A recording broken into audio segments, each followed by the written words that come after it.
Hey, William. Hi, Lonnie. Hi, Chaos. Hi, Hetty. Hi, Jaos. Hi, Joe Glover. Patty Goodfleisch. First time here, Patty?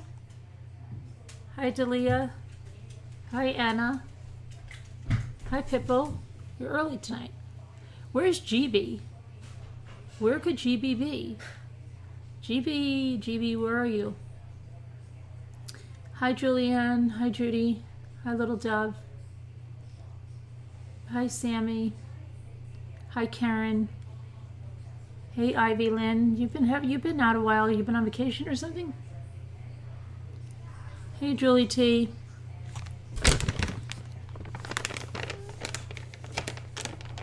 Hey, random guy. You said howdy to the Ramblers. Random guy, you didn't say howdy to me. Hey, Deb on the move.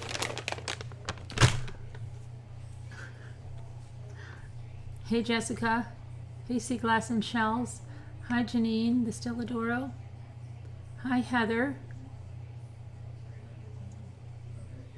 Heather, are you your first time here? From New Jersey? Where in New Jersey? Are you in Bergen County? Are you in Central New Jersey? Are you in South Jersey? Where are you?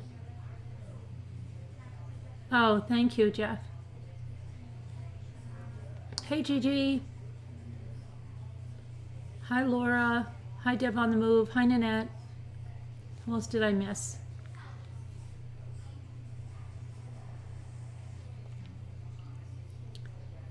You must have clicked my other channel. Oh, Patty and Jack. Okay. I was confused. Yeah. Burlington? Hey. You're not related to the Rosenfelds that used to live in Upper Saddle River, are you?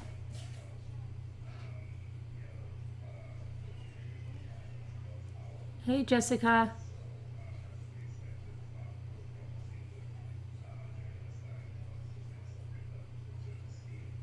You don't think so? Okay. Oh, you're leaving, Karen Welsh. Hi, Karen Welsh. Bye, Karen Welsh. Hi, Anne. Hi, Nana Jules.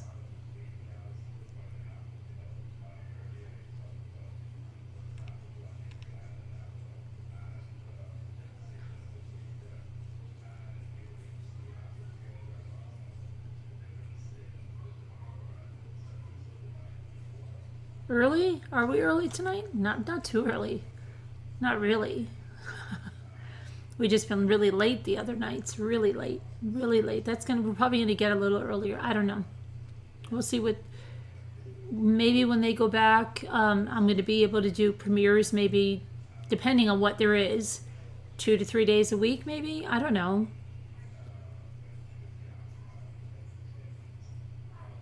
Oh, well, they're from a haul. I'm really not starting my autumn decor. I'm not a huge fall person because I love the summer, and we don't get a true fall up here. Hi, Doris Cabin. Hi, Anne.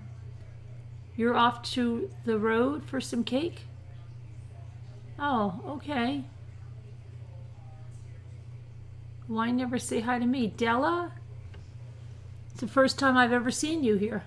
Is your first time here, Della? Hey, Veronica. Hey, not that Nikki. How's everything? Your foot is all healed up? Any other ramblers in Florida tonight? Sammy's got anxiety. Anybody else in Florida with anxiety? I think it's moving away. I think it's moving away. Hey, Purple Passion.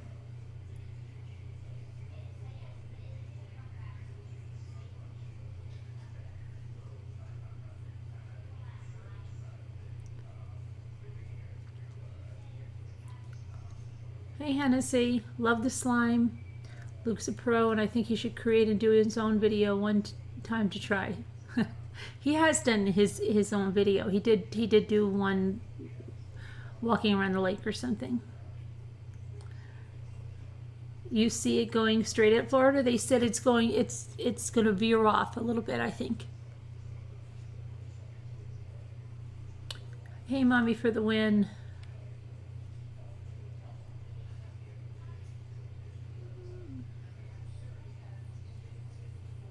It's on, right? Is that the hurricane, Jimmy, that you're watching?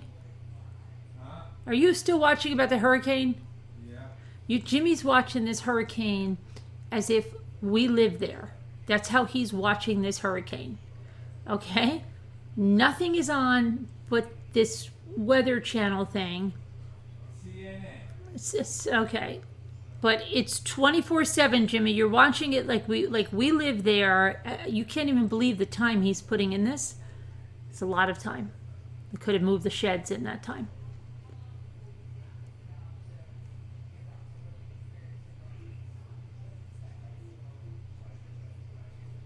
Hey, Two Scooter. So are you. Ladybug. Mystery Truth Seeker. Hello. Jessica. Sakura.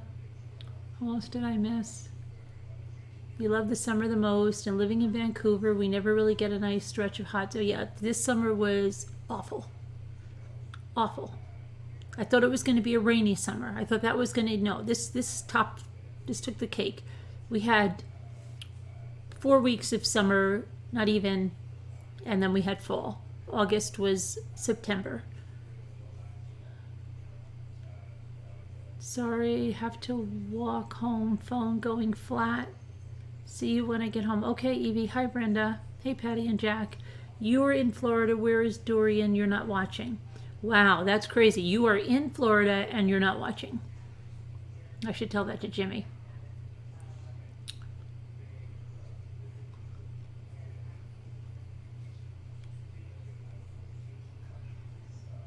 You lived in Houston. That was your first experience with hurricanes. It was hot in Washington State. Hey, Mocha. Carol, hi. Yeah, like his wife, right. Hey, Robin. Hey, Karen McCann. Hey, Pallets and Pugs, how are you? Hi, Aletha. Hi, Miss Mary. I know I was just up in Wyndham last weekend. I was hoping to take my girls swimming at the lake. Oh my gosh, I don't even remember the last time I've been swimming. That's how cold it is, okay? I'm so freaked about that. I can't even believe it. It's Labor Day weekend and we haven't been in the water once, and neither has anybody else. And the lake is so quiet. I went on my bike ride from like, I want to say 6:30, I think I started out. Maybe it was earlier. I wasn't looking at my watch. Victorious Truth Nation, your first time here. Welcome.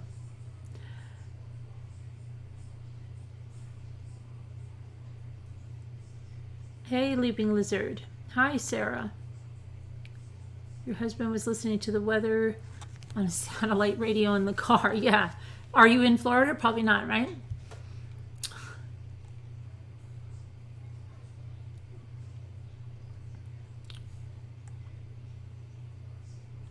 Hey, Chris.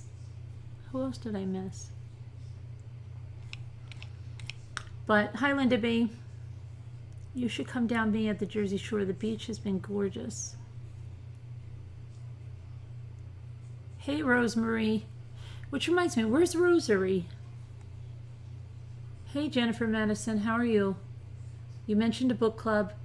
We are already doing the Golden State Killer. We're in that book. We've got to finish that book. That should probably take 2 meetings max to finish it. Then we're going to do The Killer Across the Table, John Douglas, the Mindhunter book, and then we can choose another book. Maybe the J.C. Dugard, maybe the one that we covered the other night that we looked at about the why women are in true crime and stuff. I don't know. Hey, Earthbound Spirit. Some of the Colorado heat. I would love some heat sent down. Hey, Mary.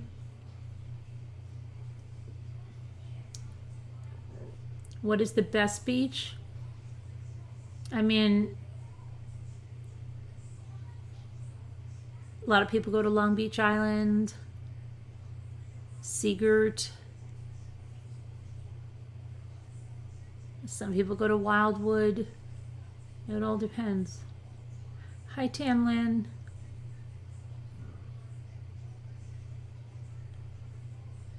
Yeah, we turned on our heat a couple of nights. Hi, Caroline. Every day in August was over 109 degrees. Yet. That's crazy. Ventnor is a great beach. You meant 100. We get it. It's really been a rainy summer. I think it's gonna rain. It's like a 50% chance of rain tomorrow. Your car said 116.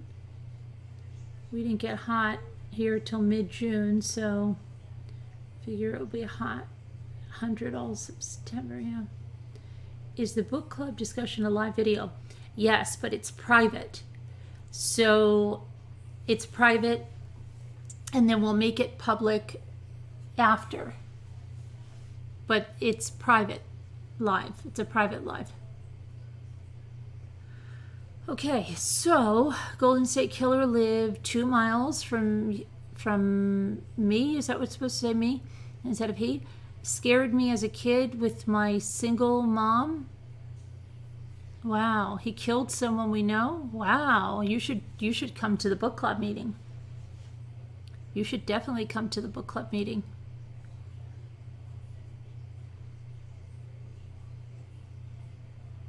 You go to Belmore because it is close to you, but Long Beach Island is definitely the nicest.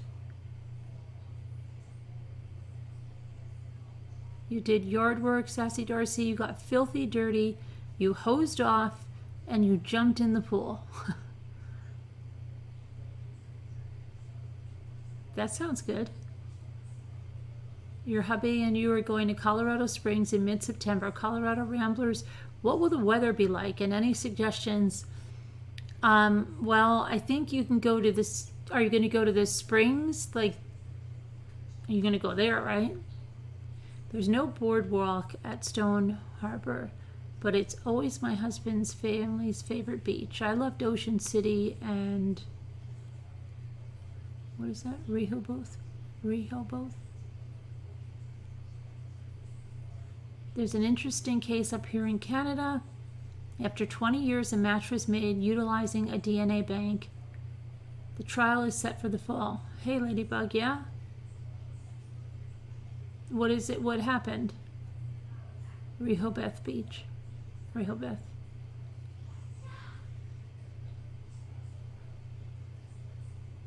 So, well, we have a case from Japan tonight to start with. What was I saying? But the Renee Sweeney murder. I'll have to check that out. I will. The man was very under the radar. So happy he's in jail. Not a frail old man, believe me. Yeah, you know, you kind of feel sorry, kind of when like. That's why the book was really good, because I only saw him at that state, and so you think like, oh, he's a frail old man. He's putting a roast in the oven and all of this stuff, but he's not really that old, okay? Because he looks, or at least tries to make himself to look a lot older than he is. And when I read the book and I hear the horrific nature of his crimes, it doesn't give me the sympathy, like say you don't know and then you just see this old man and think he's like grandfatherly or whatever, right? So, hey Joanne Dallas. Hey Shay Shay. Okay, so let's take a look at this case before I fall asleep. Yeah, but it's very quiet at the lake. It's so quiet. A lot of people have new puppies though. Okay. Torture Museum? Who went to the Torture Museum? Somebody went to the torture museum? Hey, Kathy St. John. Okay, so let's take a look at this case. Where do I have it? Here?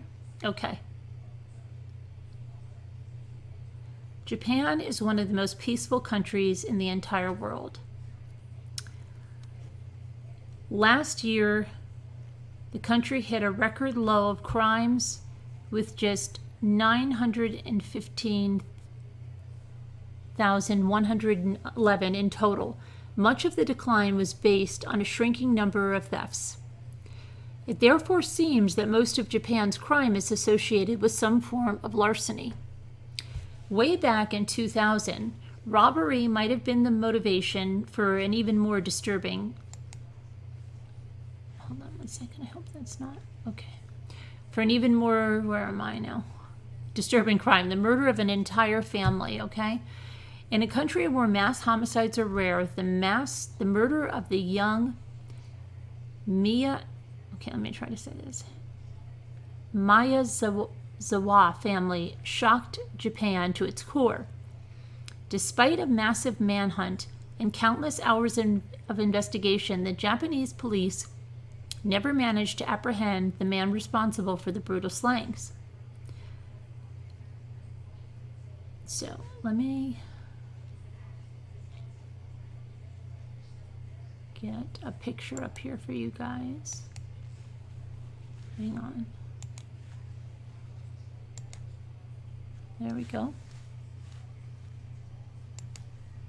Get a little bigger. Okay. On December 30th, 2000, the Miyazawa family enjoyed a quiet evening at home.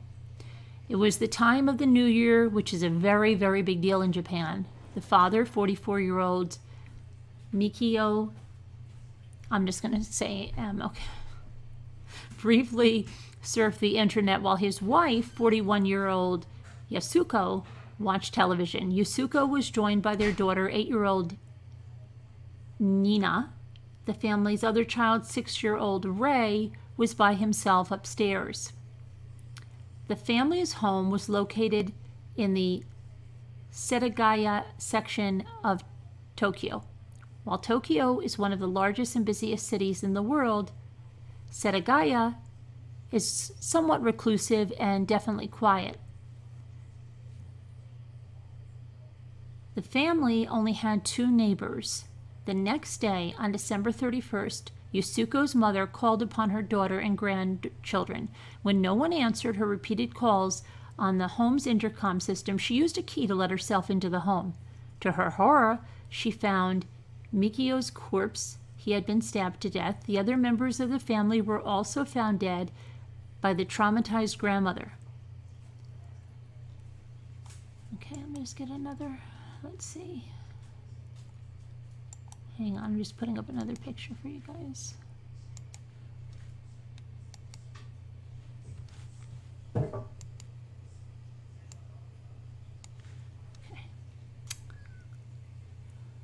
At 10:38 on the night of the murders, Mikio opened up a work email using the family's computer. Since this email was password protected, police investigators deduced that Mikio was definitely the individual who opened it. This is the last known time that Mikio was still alive.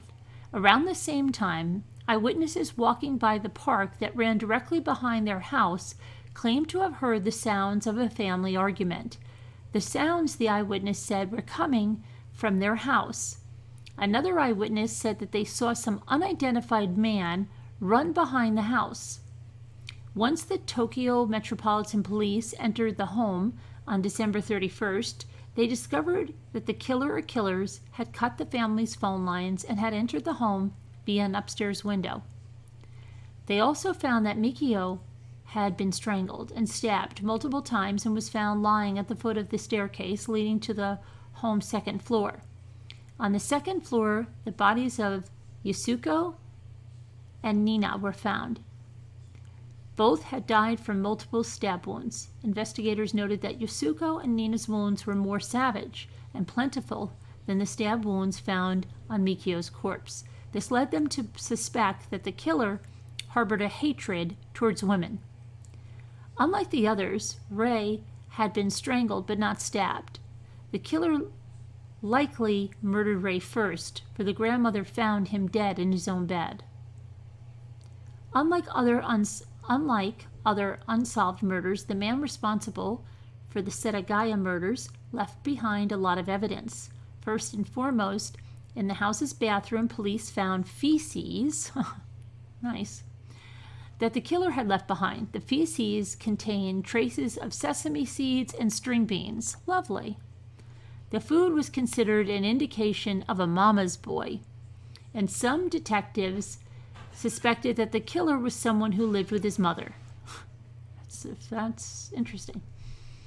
Investigators also discovered the startling fact that the killer spent hours in the family's home after committing the murders. He ate food from the family's kitchen. He looked at websites bookmarked on the family's computer, and he left behind clothes. Police found that the killer's clothes had been purchased in Kanagawa Prefecture, but had been washed in a manner that was not common in Japan. This latter fact led many to believe the killer was a foreign national. Since 2000, the Tokyo Metropolitan Police have handled 12,545 pieces of information relating to the murders.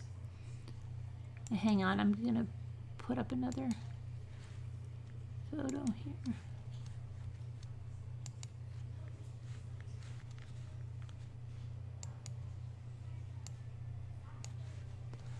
That's 130 of these sweatshirts were sold throughout Japan from the first day of sale till the day of the incident.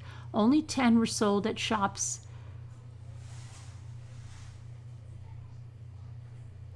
in however you say that, and in the Tokyo metropolitan area.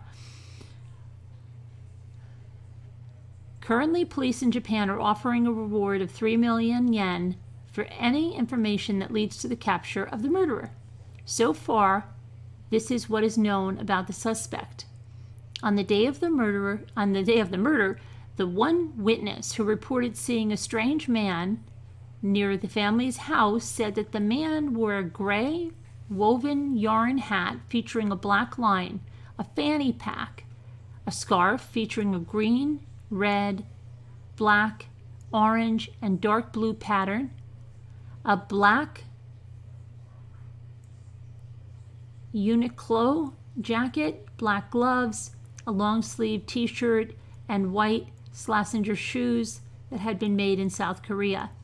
The killer had also carried a sashimi knife into the house in order to carry out the murders. One of the most interesting facts about the case, the DNA evidence which was recovered at the crime scene, the killer had type A blood, which upon further analysis showed that he had a mother of European origin. Specific forensic testing showed that the mother was from Southern Europe, possibly somewhere around the Adriatic Sea. The killer's father, however, was from Northeast Asia. The father's DNA was found to be shared with 1 in 4 or 5 Koreans, 1 in 10 Chinese, and 1 in 13 Japanese. Okay, hang on. I'm going to put up another picture. One of the strangest stories connected to the murder of this family comes from a cab driver who picked up several middle-aged men on December 30th. The unnamed driver told the Tokyo Metropolitan Police that he picked up 3 men in total, and all of them were above the age of 30. One of these men, the driver said, left behind traces of blood, oh great, in his car's back seat. The driver also said that none of the men talked the entire drive. Despite the blood evidence found at the crime scene, the killer somehow managed to receive a wound to his hand during the attack. And despite blood found in the back seat of the taxi cab, the Tokyo police have yet to connect anyone to the murders. Prior to the murders, hang on, I'm trying to put up another picture. Prior to the murders, Mikio had engaged in several heated arguments with young skateboarders who frequented the skate park behind the family's house. In particular, eyewitnesses said that Mikio often confronted the teenage skateboarders for making too much noise. One eyewitness also said that Mikio had done the same thing to members of a local motorcycle gang who were hanging out in the skate park. Some detectives suspected that one of the aggrieved skateboarders may have taken revenge on the family. After all, the description of the suspect does fit the stereotypical image of a skateboarder. However, despite this, some have a hard time believing that a few arguments in the weeks prior to December 30th would lead to such a gruesome outcome. Right now, there are some 50,000 U.S. military personnel stationed in Japan. The American military presence in Japan has been constant since the end of World War II, and sadly, during that time, U.S. soldiers, Marines, sailors, and airmen have committed rapes and murders. Given this ugly history and given the suspect's mixed race heritage, some have suggested that the killer was either an American soldier or some contractor working on a nearby American military installation.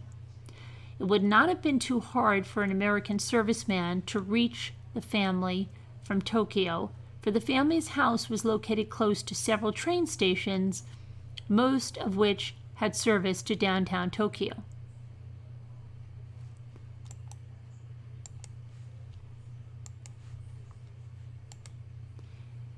In 2018, the Japanese authorities released more information about the prime suspect in the Setagaya murders.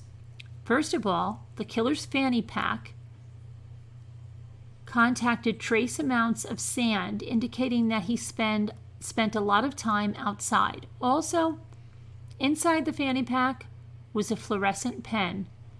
Finally, the police have concluded that the murderer was somewhere between 15 and 20 years old. While Japan is often upheld as an example of restrictive immigration, the country has a problem with illegal immigration, most of it coming from Northeast and South Asia since the 1980s. It is possible that the killer was an illegal immigrant or a drifter who utilized Japan's excellent train service in order to commit crimes and then escape somewhere else, maybe even another country. There is also the possibility that the killer was an unemployed young man. During the 1990s, Japan entered its lost decade, a period of economic depression that saw a rise in youth unemployment. In the year 2000, Japan's overall unemployment rate was above 4% and remained so throughout the decade. However, the crash of several Japanese banks and the imposition of heavy debt burdens on Japanese companies meant that obtaining credit became harder for the average Japanese citizen. Wages also stagnated and consumption levels declined. All of this means that some unknown and underpaid or unemployed young man may have carried out the murders out of a desire for revenge.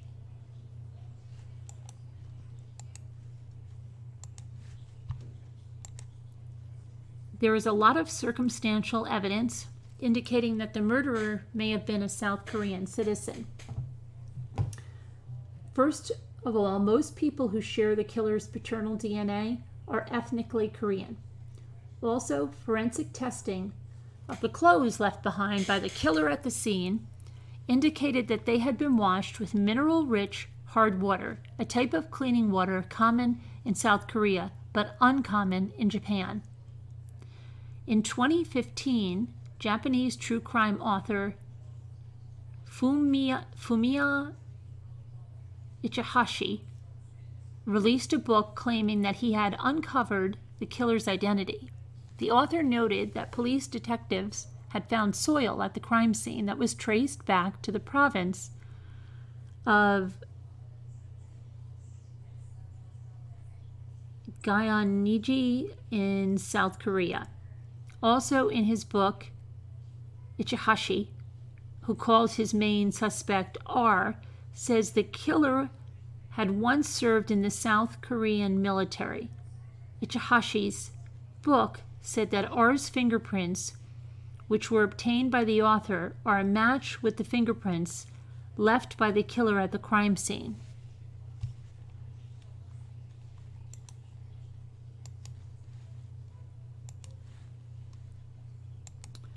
One of the most aggravating aspects of this case is its seemingly random nature.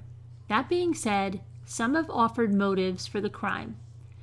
From the personal to the financial, Tokyo detectives have argued that the killer may have had a sexual predator or a misogynist, given the bloodlust evidence in the murders of Yasuko and Nina.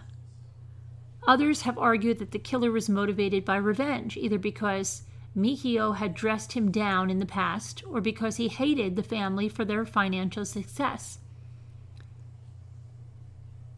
Ichihashi has claimed that the family was killed because of money, specifically because the municipal authorities planned on expanding a nearby park. Each family in the area was offered up to 100 million yen to move. While this theory is tantalizing, the killer did not steal much from the family's home. Furthermore, the killer's decision to linger longer in the family's home for hours and the fact that he discarded several personal items suggests robbery was not his motive. So that is some basic facts. And hang on 1 second, I just have to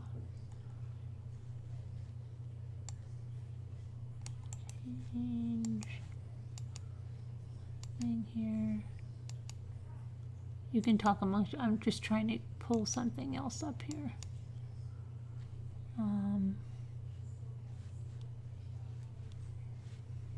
Is my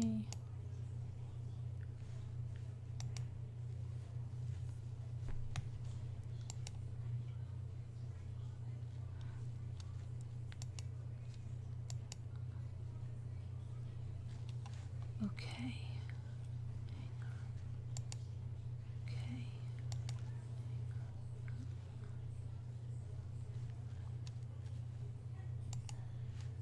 I'm just changing something here because I put something in here wrong. And I want to change that. I don't know if any of you have followed this saga. I remember this briefly.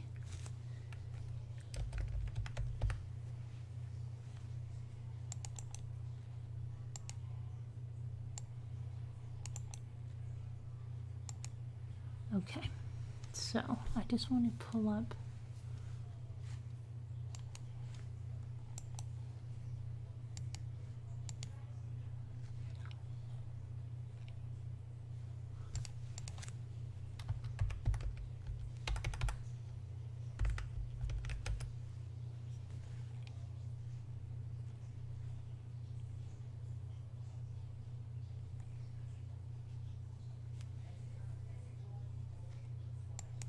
okay. So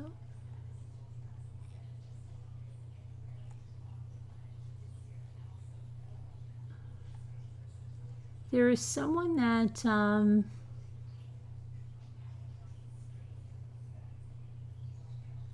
wrote, let's see who did this. The Birth of Blue Light, Yokohama, about this Miyazawa family murders. And it's pretty interesting. So some 6 years ago, I boarded a flight from London Heathrow bound for Japan. The journey was to take a half a day, starting out from over the fields that held the wisps of morning fog before crossing the North Sea, then on towards Siberia. As I sat there, I could barely contain my excitement. I was in my mid-20s, working for a travel magazine, and was being sent on assignment to Japan, my dream destination. As a stargazing kid growing up on the outskirts of Madrid, Spain, All I thought about was Captain Tsubasa, an anime show about a soccer prodigy growing up near Mount Fuji. Back then, pretty much all of the cartoons my friends watched were Japanese, the computer games we played, the comics we read, but for me, it wasn't even the characters or the stories that fascinated me. It was the strange haircuts, the raw fish, the futuristic trains, the buildings with clean angles, the way people would become embarrassed at the most trivial things. Even the alphabet looked like a secret code. Sure, these shows were translated, but it was evident that they came from a million miles away, and that's precisely what they were to me. Each one was like a glimpse into another dimension, where people looked and moved similarly, but in a place so dreamily removed from mine, so completely other. When I watched Akira, with its thrilling biker gang opening, my mouth hung open, wondering how something so marvelous could have been created by people. I gorged on video games, Streets of Rage, Golden Axe, and Final Fantasy.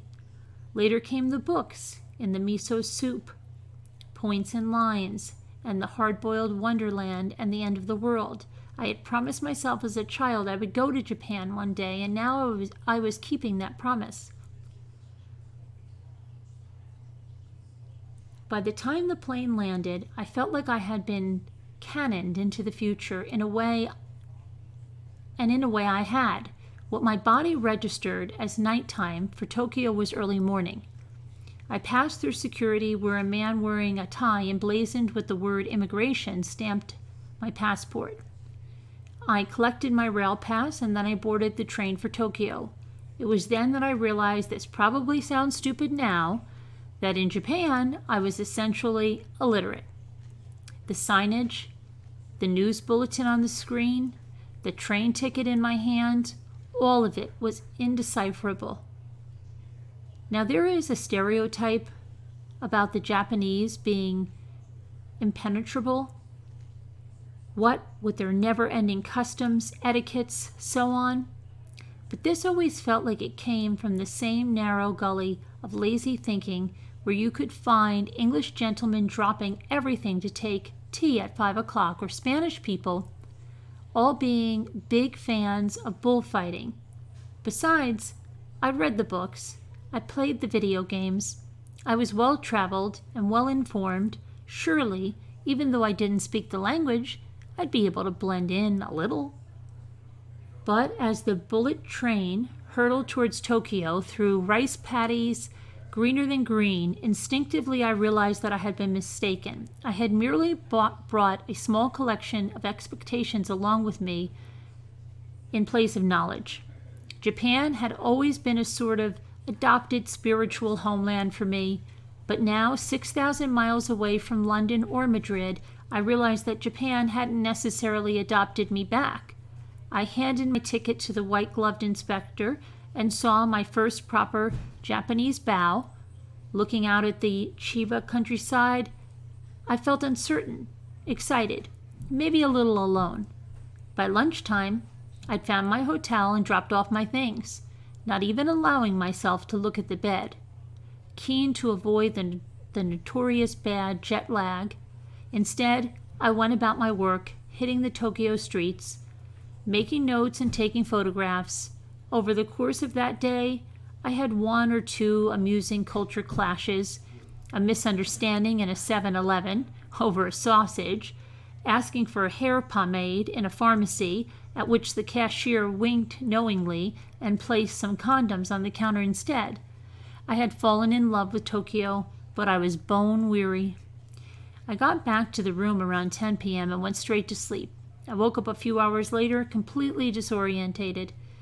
It took me several seconds of peering out the window to realize I was in Japan. I knew then there was no way I could get back to sleep, so even though the sun had not yet risen, I decided to make it an early start. Outside, it was a murky blue dark.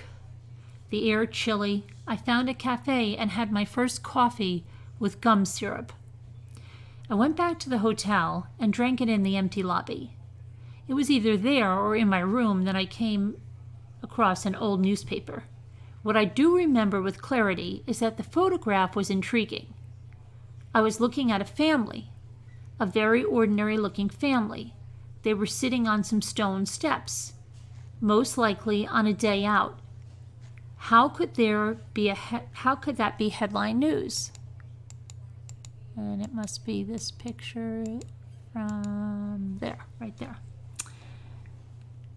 Then reading the article, I realized that this family was no longer a family. They were a cold case, a 10-year-old cold case. As the year 2000 ran into its final day, someone had broken into their home and slaughtered them all. Did they owe money? Was this some kind of affair? Or was it just a passing lunatic? The article didn't say. What was clear was that whoever had done it was still at large. In that empty lobby, I gazed at them for a long time and asked myself, who could murder an entire family with a sushi knife and a pillow and then leave in broad daylight? The house was still there, empty. On a whim, I Googled the address. What I didn't know was that this throwaway little choice would change my life forever. Taking the first train of the day, I arrived in Setagaya an hour later. It's Tokyo's most populous ward, a humming capillary into Shinjuku. I'm horrible with Japanese names. But it also turned out to be a leafy residential area, and after meandering around for some time, I came to Setagaya Park. Finally, I found the house where this family had lived and died. Having walked past it several times, I noticed there were 7 cones blocking the way and a police sign appealing for information. When this family moved in 1990, there had been some 200 houses there. At the time of their deaths, due to a park expansion, there were only 4, including theirs. Now it stood alone. It was a handsome home, set off from the main path, framed idyllically by bushes and looming trees. Little daisies dotted the overgrown grass. In the silence, I could hear the streetlight humming. I'm not sure what sort of place one would expect an entire family to be murdered in, but for me, this was certainly not it. The sun was up now. I tried to remember what day it was. People passed me on their way to work, on their way to school, carrying on life. I stared at that house for a long time, and I asked myself, who did this?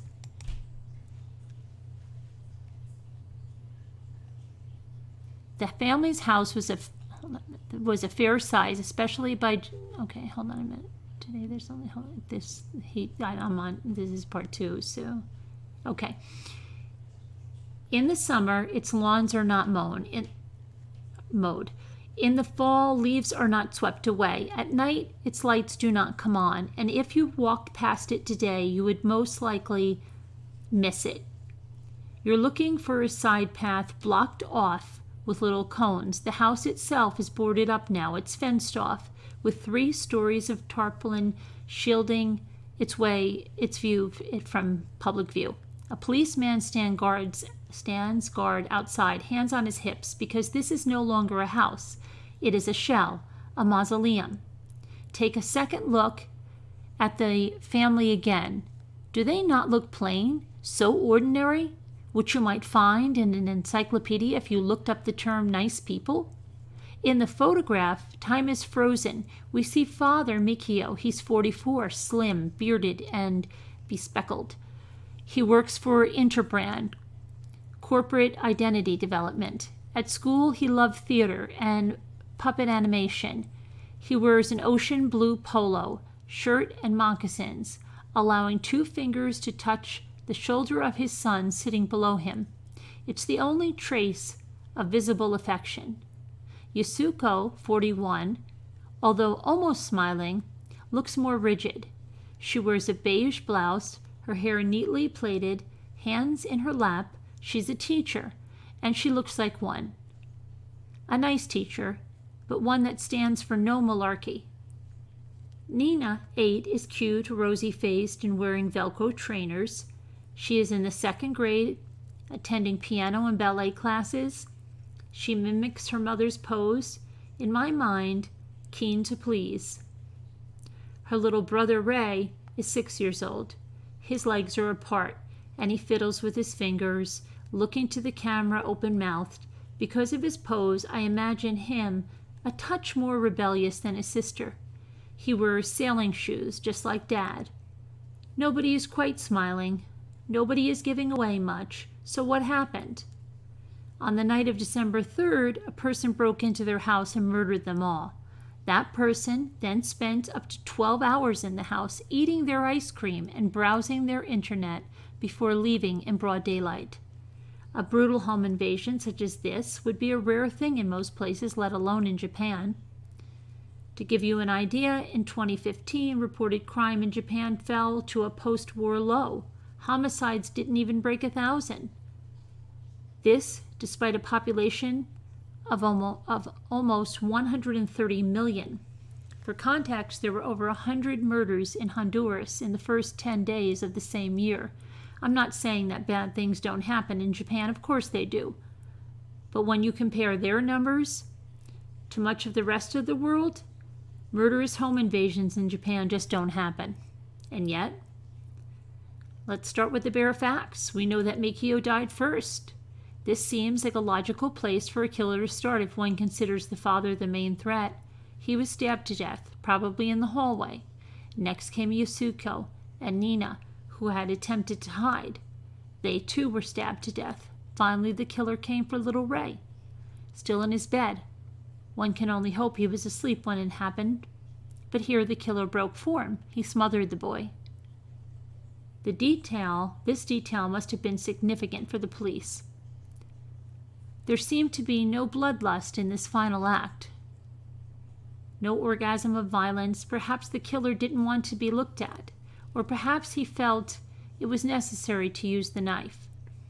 Either way, the Tokyo Metropolitan Police, the largest police force in the world, responded as you would expect. They ended up putting near 250,000 officers on the case, an astonishing figure. Imagine the entire population of Plano, all of them police officers, all of them working around the clock to find one man, a single man. And it wasn't as if the killer was shy about leaving behind evidence. The police bagged over 12,000 pieces of it. First and foremost, the murder weapon, a long sashimi knife, which police discovered he bought that morning for about $40. It doesn't take Perry Mason to work out that this shows premeditation. The killer also left behind his blood, having fought with Mikio. Significant amounts of blood, too. The police found that after the murders, he tried to patch himself up, and when he ran out of supplies, he moved on to using the mother's sanitary pads, which he left behind in the bathtub. Oh, hang on.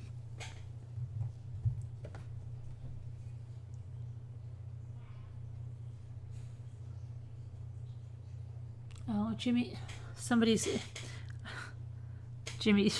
I just got an SOS emergency from Jimmy. I think he accidentally hit something on his watch with a Google map before I can find him, and he's upstairs. Okay. Sorry about that.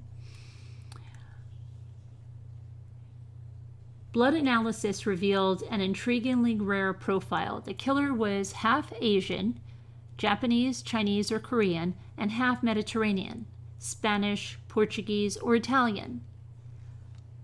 The strange details didn't stop there. He left behind his clothes, which the police described as young, including footprints for size 9 Slazenger sneakers, large for Japanese standards. On his clothes, there were traces of Zelkova leaves and bird droppings. In his fanny pack, there were sand grains from the Mojave Desert. On his handkerchief, there were traces of aftershave. Incidentally, the handkerchief was ironed, which always struck me as weird. Is this a pernickety person, a clean freak, or just tidy? At some point, the killer used the toilet without bothering to flush, and his feces revealed him to be likely a vegetarian. At least he had eaten sesame seeds and string beans the day before. He used the family computer twice, once at around 1 a.m. and once again at 10 a.m. He ate 4 ice cream cups as he browsed the family PC, and at some point he looked up theater groups for that day in Tokyo. There was something so Goldilocks about it. When the killer was done with the house, he took an old sweater and walked outside.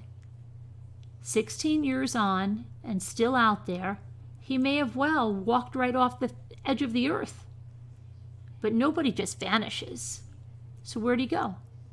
As you can imagine, those 250,000 cops I mentioned looked at this case from every angle. They looked at the mother, they looked at the father.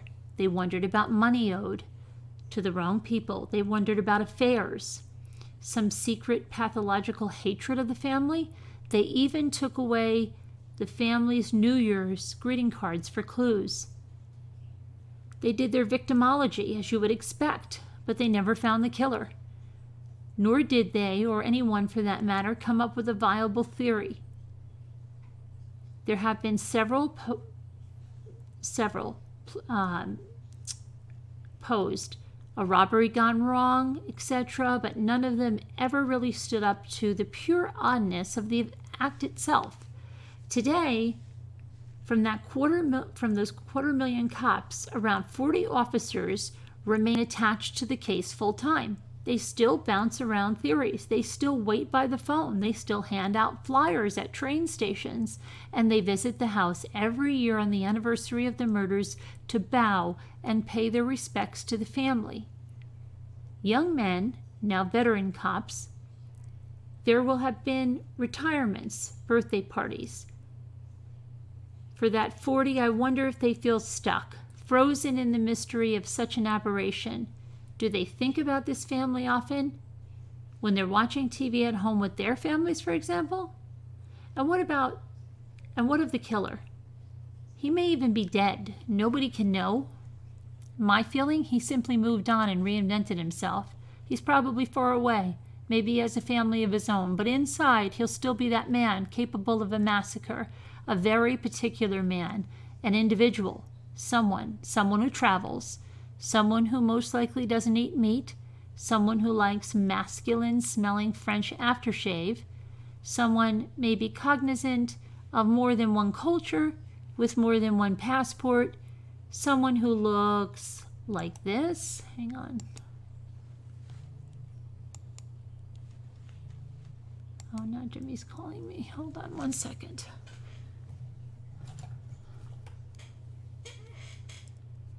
Hello? Yes, you sent out. Yes, you sent out an SOS to the world. Okay. All right. All right. All right. Okay. All right. Bye. I love you. See you. Okay. All right. Sorry.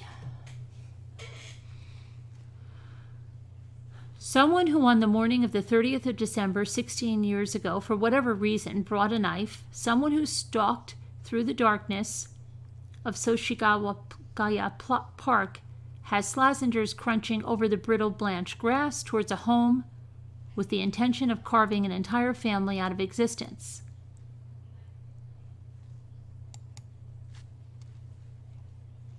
And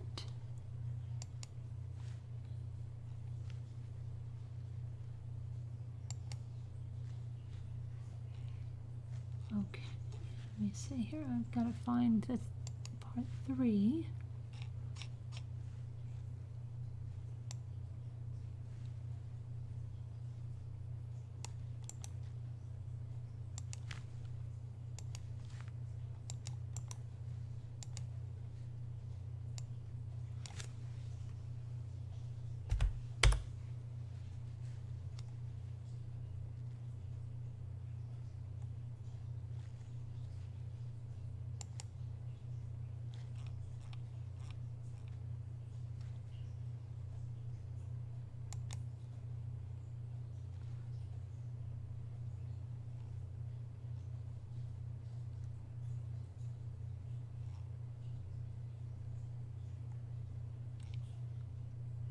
Okay, hold on. I'm just trying to get, because he has a.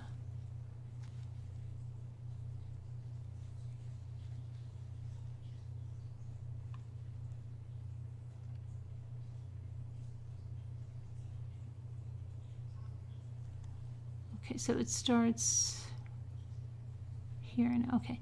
Some 6 years ago, I boarded a flight from London bound for Japan. As I sat there, I could barely contain my excitement. I was in my mid-20s working on for a travel magazine, and I was being sent on assignment to Japan. By 2014, things were different. I was no longer in my mid-20s. I was no longer working as a travel writer. It was less of a struggle to contain my excitement about things. After a decade of traveling the world and living in various flat shares around London, I was in a soul-destroying job and back living at my mother's. The job, writing for a legal publisher, was only meant to be temporary, something to keep my head above water while I figured out what I wanted to do. But 4 years later, I was still there, by then a deputy editor. The conditions were awful, almost laughable. But the pay was decent enough, and I did, in a very distant way, get to work with letters for a living.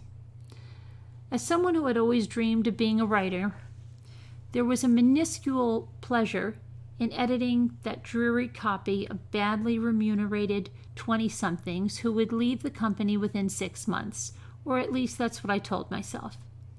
Deep down, I knew I was stuck in a rut. I wasn't writing anything in my spare time, but I excused myself by reasoning that there weren't enough hours in the day, that the most I'd managed that was anywhere close to decent was a short story about a sea blob that claimed to be the second coming of Christ. It wasn't much of a CV. As the London winter deepened, or more or less a whim, I booked a flight to Japan with my girlfriend. My 30th birthday was fast approaching. Keen to avoid the party organization palaver, I thought it would be nice to spend it instead on bullet trains retracing my old route from my travel writing days. I promised myself I would send off Danny and the Sea Blob to a writing competition when I got back. Landing in Tokyo, my spirits immediately lifted. There was something at once familiar but new about this city, a city of 37 million people and infinite possibilities cached between never-ending skyscrapers, a forest of concrete, and a river of glass. In magazines, it would often be thronging neon of Shinjuku you would see, or some cherry blossoms Kyoto scene.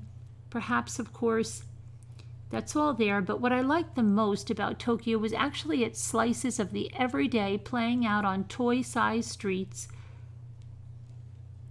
ginkgo trees and bakeries, cyclists and pedestrians weaving around each other, drink machines in the tiny gaps between buildings, selling Boss coffee. After a week of long city walks and gorging on sashimi, it was on to Osaka, where the Yodo River lit up gold at night, with lanterns set up from the tree branches to accentuate the beauty of the cherry blossoms. Family, friends, and lovers ambled across these illuminated banks, laughing, chatting, snacking on fried octopus, and drinking cheap cans of beer. Next up, we traveled to Kyushu, Japan's southernmost tip. The word Nagasaki, to many outsiders, immediately conjures images of atomic devastation, and it is a place with an undeniably fascinating history, though one that reaches far beyond World War II. But it is also, for my money, one of the most beautiful cities in the world, all cobblestones and hidden shrines set on green, mountainous terrain around a glittering bay.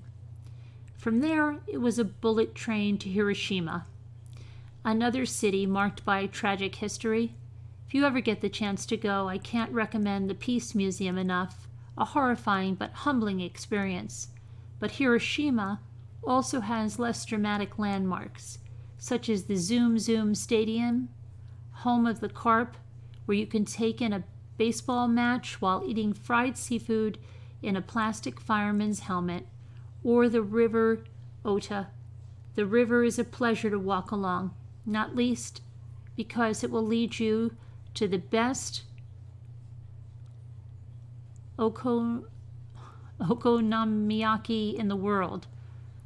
Lopez, a dinky, low-key place run by a charismatic Guatemalan who is considered the local okonomiyaki master, if you can get him talking. He has a hell of a life story. He speaks fluent English, Spanish, and Japanese.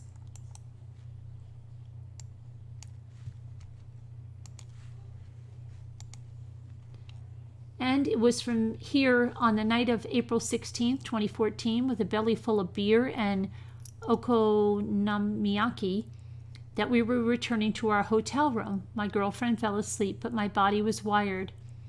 I stared at the no smoking sign above the bed. Maybe it was the heavy metal, or maybe it was the knowledge the holiday was winding down. The next day we were due to head to Kyoto. From there it would be Tokyo, and of course Tokyo meant London was on the horizon. It meant I would be forced to consider what was waiting for me back home, the life I was going to lead. People did things in their 30s. What would I do? Would I take chances? Would I be someone different? Or would I still be poring over dreary legal copy at 40, at 50? Would I die pondering a semicolon applied to a litigation practices documents? And if so, was that really that big of a tragedy? Most people on the planet did a job they didn't particularly like, and that was in places of privilege, let alone the rest. One failed writer that didn't write all that much wasn't exactly anything to cry about. Giving up on sleep, I switched on the TV and left it on an infomercial channel I couldn't understand. Spotting an old newspaper on the desk, I flipped through a few pages. Then I stopped dead. Once again, I was looking at a family, a very ordinary-looking family sitting on some stone steps, most likely on a day out. The same family I had read about 4 years before, the same family whose house I had journeyed to in the dead of night just to look, the same family that had been murdered by an unknown assailant on December 30th, 2000. Maybe this is selective thinking, but in that moment it was as if this family was saying, here we are again.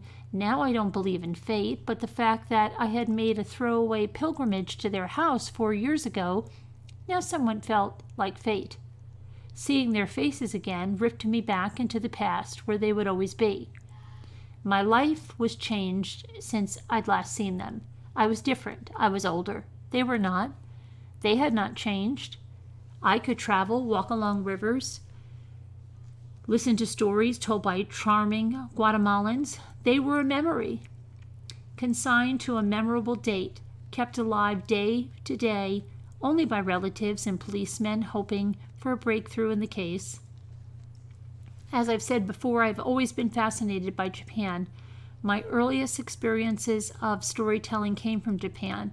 Perhaps for that one reason, I have always toyed with the idea of writing about a Japanese detective. I could write little short stories, but my detective would always come out too tough and too cool that I ended up boring myself. In part 2, I spoke about 246,000 policemen who investigated this case. Now in my hotel room, the newspaper in my hands, I saw a photograph of these policemen. They were dressed in black, respectfully lined up outside their house, bowing before it on the anniversary of the murders. And then I peered closer. It was grainy, but it looked like the policeman at the end was upset, genuinely upset. I wonder why he cared so much. Had something happened in his life that made this a trigger? I think in that moment I realized I wanted to write a novel inspired by what had happened to this family, and a detective on the trail of a family killer appeared in my mind.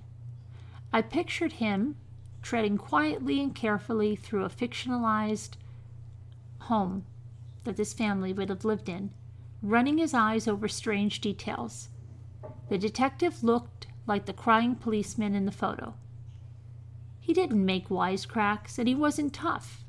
He was someone vulnerable. He was someone with his own tragedies. He was someone full of sorrow but dedicated to fighting the battles of the dead. And so Inspector Kosuke Awata was born. In my hotel room, Ayumi Ishida was singing Blue Light Yokohama, a limited time offer for a CD box set. I wrote down the words Blue Light Yokohama novel. It didn't mean anything to me back then, but it struck me that as a working title, it wasn't half bad.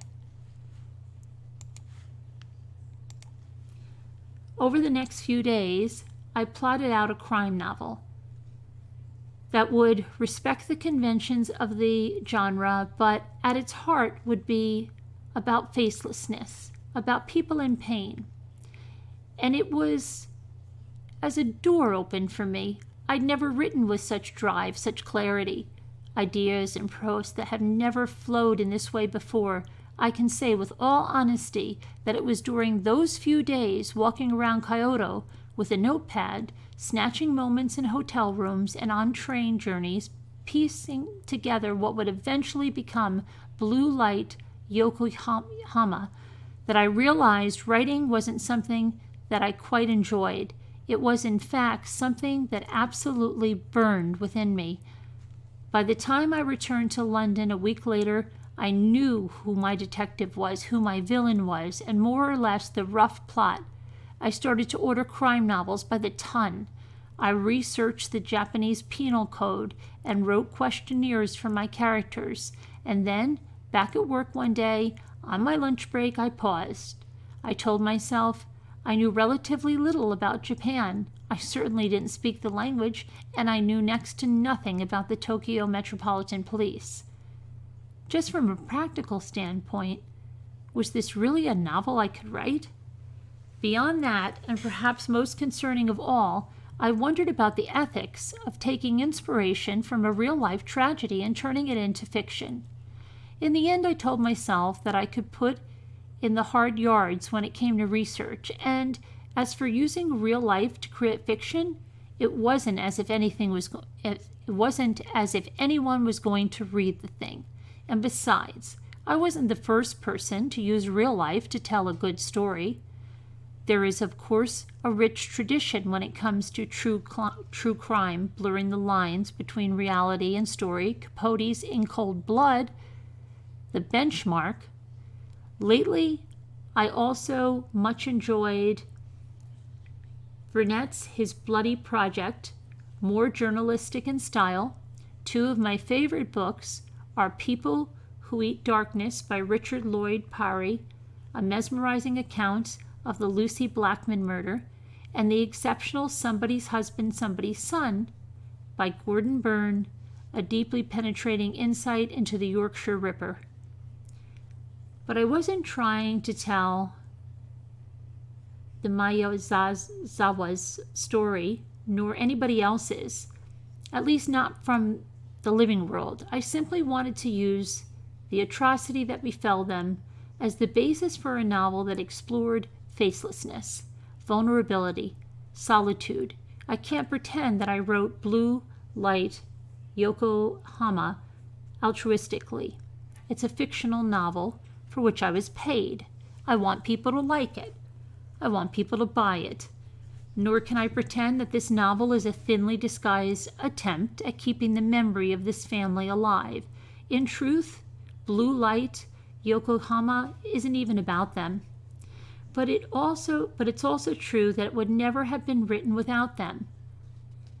If I'd never come across those newspapers, I never would have met Inspector Iwata. I'd probably still be biting my tongue in that dingy London office trying to flog a short story about a sea blob in my spare time. This family gave me clarity and intensity, and I had never experienced that before. I'm sure that sounds deeply selfish or crass, but they helped me to realize that I am a writer, and I won't ever forget them. Almost 3 years on from that Hiroshima hotel room, and blue light Yokohama just hit the shops. I pinch myself every day. In the past 12 months, I've been hard at work on my second Inspector Iwata novel. My life has moved forward, but I still sometimes look at the photographs of the family. From time to time, I keep up with the latest sleuth theories online regarding the killer, and I don't give up hope that he'll be apprehended one day. As for the Miyazawa family, I hope that they're resting in peace if there is such a thing. I just hope they can forgive me the intrusion. Okay, so there is that book that he wrote that he was inspired by, and that was just an interest. Maybe you found it interesting, maybe you found it boring. I don't know. I haven't been in the chat, so I don't know. But I thought it was the prelude to a book. He wrote a book on it.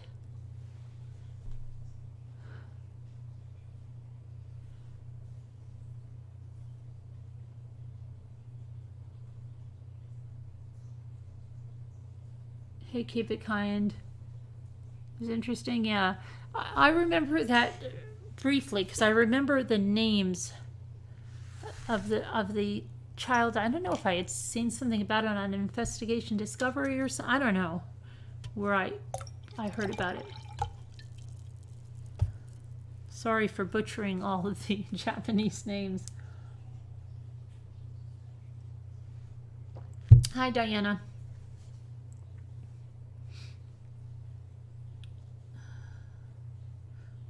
Oh, Anna, is this about your friend? Is she not doing well?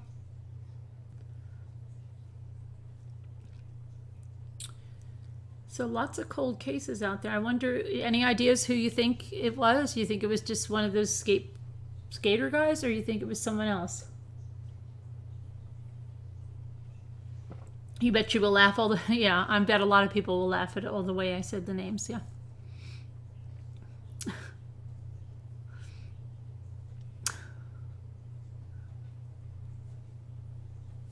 There was DNA, yeah. There was blood evidence and feces evidence, but who knows? Like, why now? Don't they have? I don't know.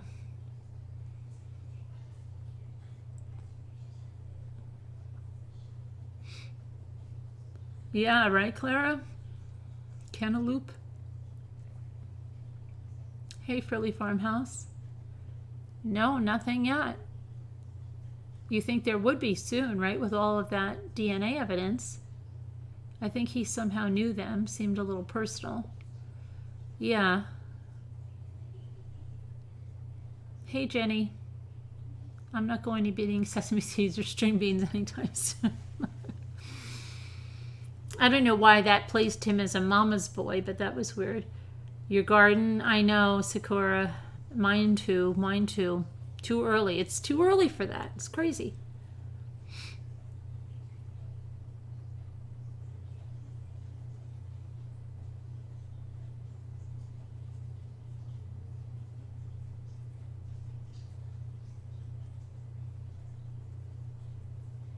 When you say poor Jimmy, he's fine and sleeping. What happened to poor Jimmy?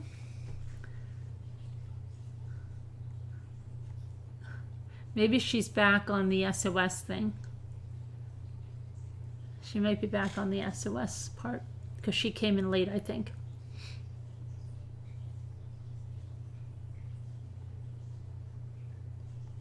Oh, hi, Ragna. How are you doing? Hello from the United States, Ragna. Praying for you. I hope that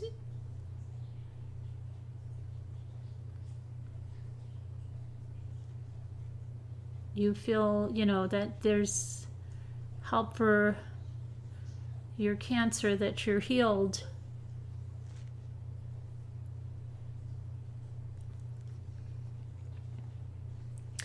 It was 17 degrees Celsius. It seemed as hot. I have to watch reading in the replay. Found my baby gecko. Oh, you did? You found him? See? Look at that. Crazy. Did you put him in now? I'm disappointed in Jimmy that he didn't do the sheds. Hopefully, yeah, I'm disappointed in Jimmy too.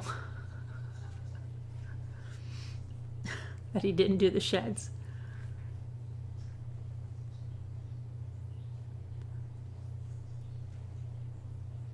Hey, Casbat.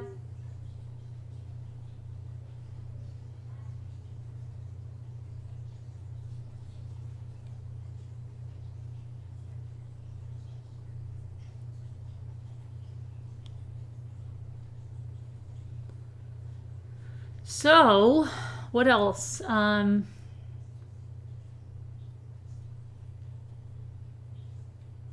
else did I do today? Jimmy, don't forget the sheds. Where's Jimmy's email? We can all make him do it. Yeah, he'd love that. Oh boy, he'd love that. You enjoyed the replay yesterday about Angela Harmon? You live in Clinton? Oh, wow, wow. Good.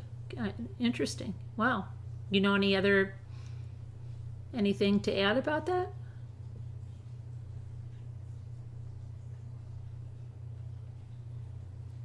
Your husband doesn't do anything either, Jessica? Well, he did other things. He did power wash the front of the house. And what else did he do?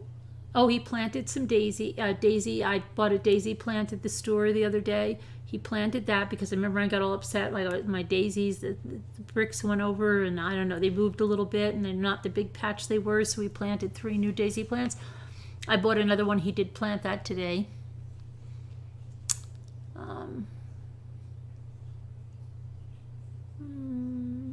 We found out our kids have too much. We have to go through our kids' clothes. There's too much clothing.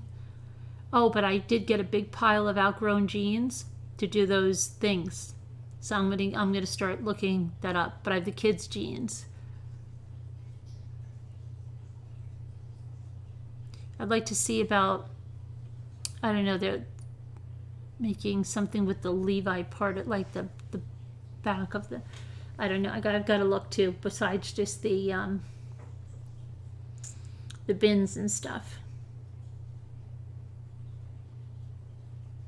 Hey, snow remover. High time for a change. You need company while you wait for your pain meds to start working? Okay. We can be your company while you wait for your pain meds.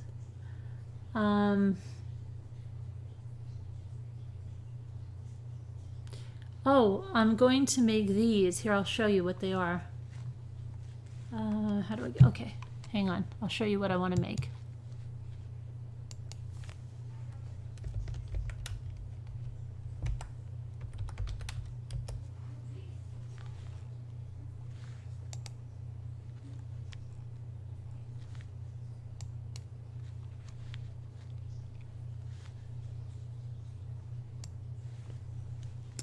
Come on. Go over there. I want to make these. And then I even have jeans, like these are bigger jeans. Like mine are going to be like, right now the ones I have are going to be this size because they're the kids' jeans. I've got to get some bigger, Jimmy has some jeans to give me. I did buy like fat quarters for this part of it. And I think it's fairly easy. You begin with a pair of legs from a pair of unwanted jeans. She used a boy size 8 that had been cut off for shorts. Okay. Examine the seams. Oh, there's the metal ruler that I bought. Okay. And then what does she do there? She cuts off the hem. And then that's interesting. What is she doing there? Using your denim pieces as a template, cut out 2 side bin pieces of lining.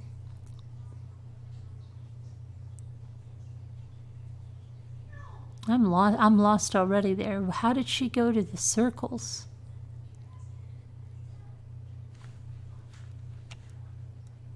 Where's our sewing people? Yeah, I know. And you could also make scarecrows and stuff out of them. I made a little girl once with my daughter's jeans when she was really little, and put her old sneakers on there, and then put like a white sheet and made her a ghost with a trick-or-treat bag. It was really cute. I think it's still down in the basement or something. I don't know. I'm lost here already. Does anybody see how they got to this circle? I'll have to read it, but I don't think it's too involved.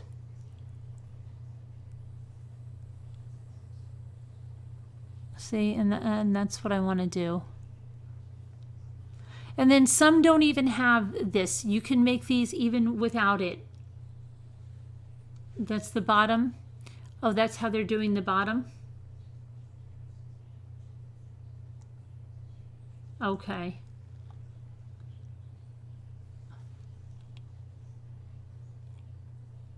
But there's other ones like projects you could make. Watch. There's lots of projects I want to do.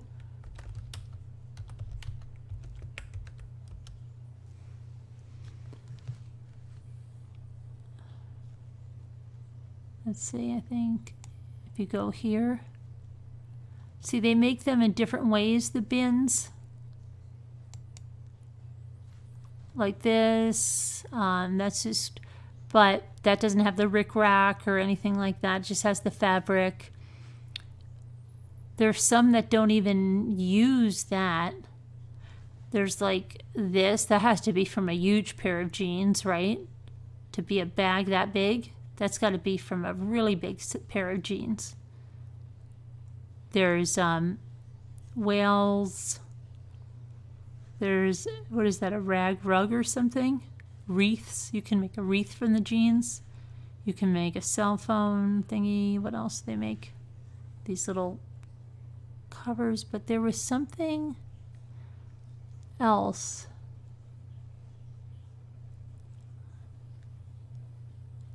Here's some that don't even use the extra fabric. But there was a bag with the, let me see here.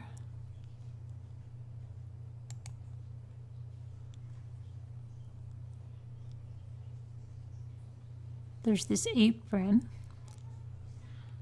Quilts using old jeans.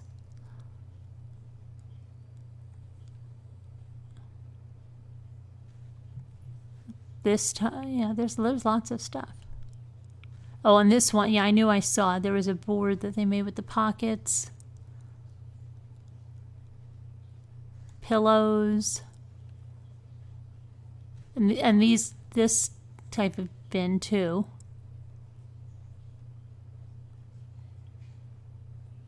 Flowers. Somebody asked me about flowers the other day.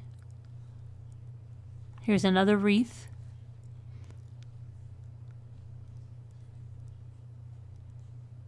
But there was a bag too. My mother did this when like there was no Pinterest.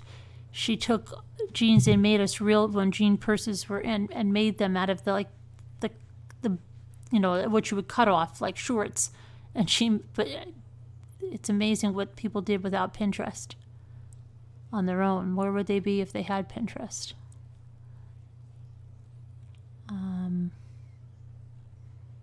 I saw the bag yesterday. I can't find it now. Oh, like this kind of bag, yeah.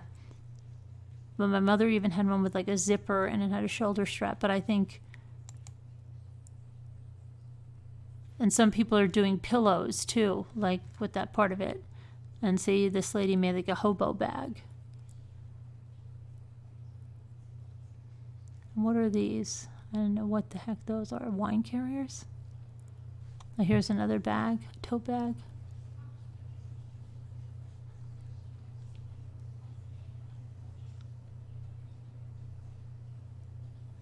This is, oh, those are hot pads. I was going to say it's quilting. That's a cute one. Oh, this is the other one I've seen, yeah. With the little pockets and the big pockets. That's cute. Bibs. But yeah, I am going to do some projects. with them. Oh, that's another apron. That's cute. Oh, see, here's the other type of bin. See? With nothing. Absolutely nothing. No fabric or anything. Just that's it. And then this one just has a little tiny little embellished flower. So they can be as simple as you want. You know? What do you think? The beach pillow is cute. I got some fat quarters to do some coordinating fabrics. We'll see how it turns out.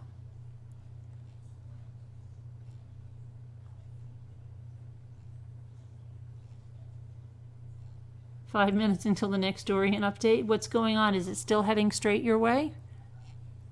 Or is it starting to veer off course? These are those, Mama Ames makes those. You just stuff those, right? You use a screwdriver or something, like an ice pick to go into a styrofoam wreath or something. You always wanted a blue jean bathing suit. I used to have a bikini when I was like 10. It was a wet look. It kind of looked like jeans, but it wasn't. It was a wet look bathing suit, so it always looked wet, and I had them in 2 different colors. That's the closest thing I had to one. I was thinking it would be real uncomfortable. It was made from real jean material, though. Snow remover. Look at this. This is a little caddy. That's a cute idea too. This little art caddy.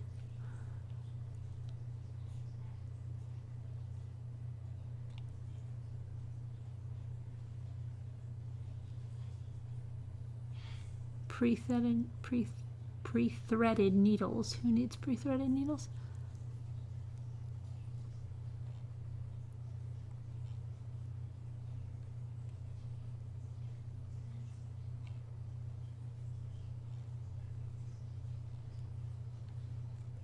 Yeah, there's that. What would you do without the crafty people that think of the things that everybody wants to do?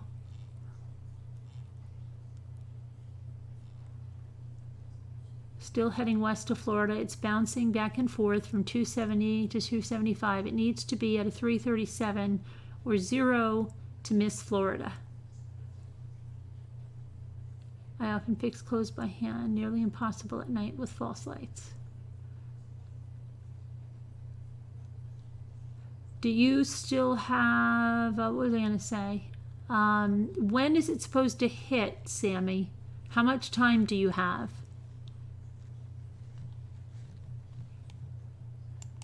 How much time do you have before it's supposed to hit?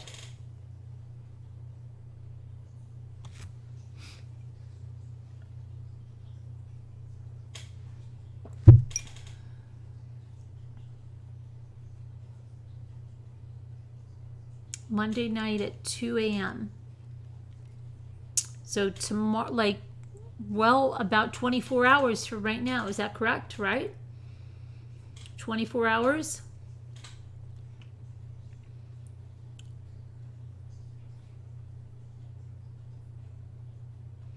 Do you have to evacuate? Are you supposed to evacuate?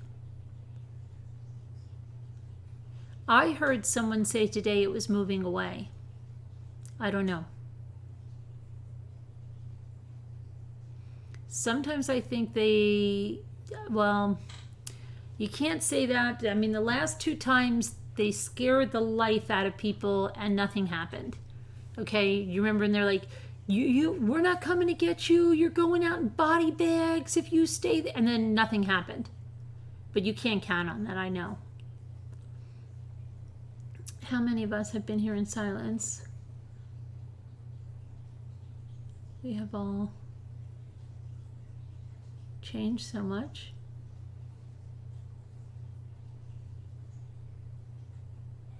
We have all changed so much? Have we? There are different reports, depends on what model you look at. Some have it missing, some have it hitting. As of right before you went live, I was looking at models, okay.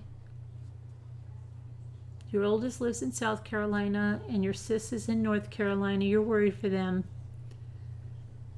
They did have hand surgery. The hubby is DOT. Then if they don't say, be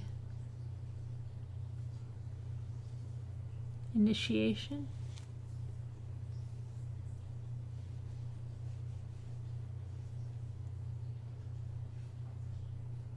How frightening would that be, just sitting waiting on a possible... They do it for blizzards too, Maui Chickadee. The newscasters love it.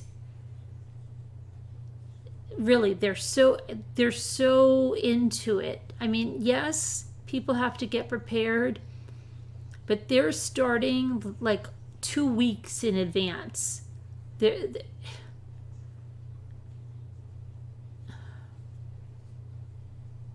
as I've grown and learned, I see snow remover. My mom and her family are there, and 2 of my grandkids. I've had crazy anxiety all day about it. Are they in an area that they should evacuate? A lot of people don't want to evacuate.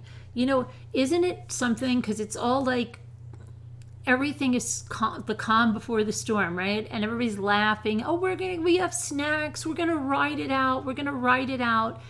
And then as soon, like, if it hits hard, then you're in there like praying, we should have left. We're all going to die. We're all going to die. Right? Right. They were even worse than that, Carla. Last year, they were saying, I'm telling you, if you don't leave now, we're not coming back for you. Don't you dare call 911 or any emergency services.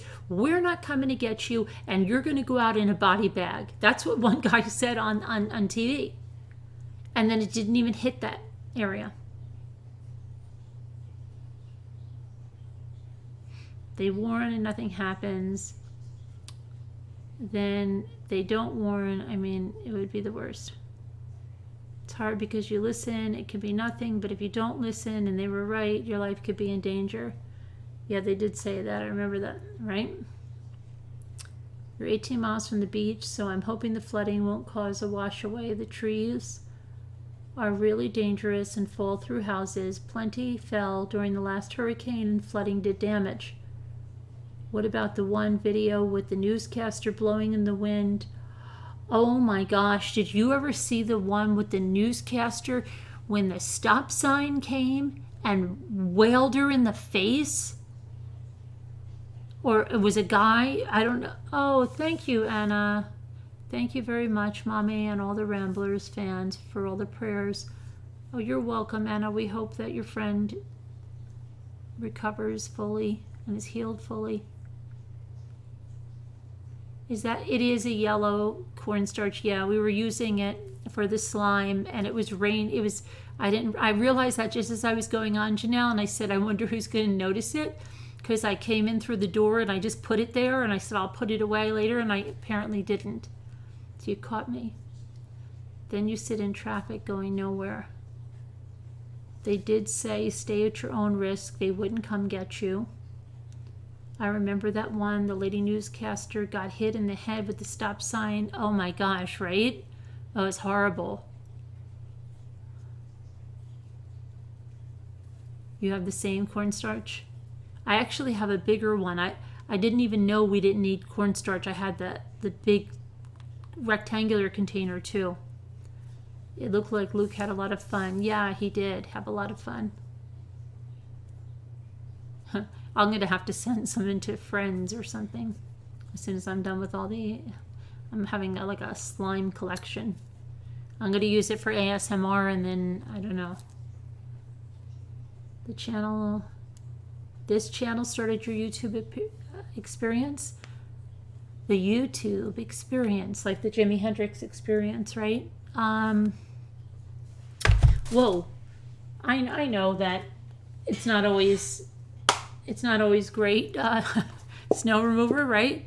Sometimes, but you know, I think it's like anything. I think YouTube is, especially because to find things to do, right? You know, how to do things. Like, I would have never started. Did I start decorating cakes on YouTube? I don't know if I did that on YouTube, or I think I did. But it doesn't seem like that now because I never saw anybody decorate the kind of cake. Maybe, I don't know. I have to go back and look. But I've learned a lot of things on YouTube and attempted a lot of things I would have never, I don't think I would have ever gotten into cake decorating and stuff the way I have, or the ice cream cakes or anything. Thanks for the slime. And failing? Oh, she's failing? No, you can't fail with this. Remember this one was so bad, this pink one? And I was like, what happened? You can bring it back from anything, and it's very therapeutic. It's like it's better than a stress ball. Yeah, they have them for kids' birthday parties, and you can buy like a whole bunch of teeny tiny containers so they can all take some home. I think it's good for a summer one where you can have the kids outside doing it, you know.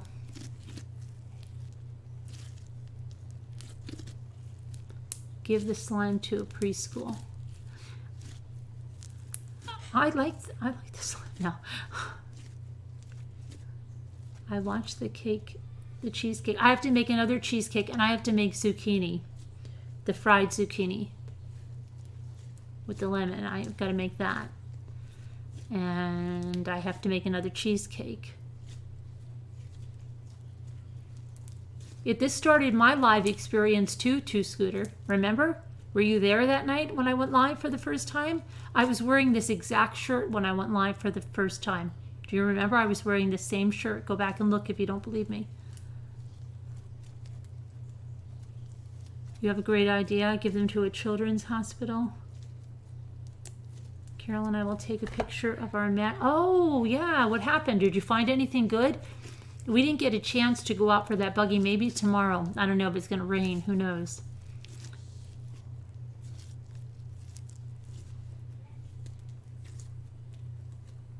You were hungry in the middle of the night? That first live? Yeah, that was fun. I couldn't turn it off for like 20 minutes.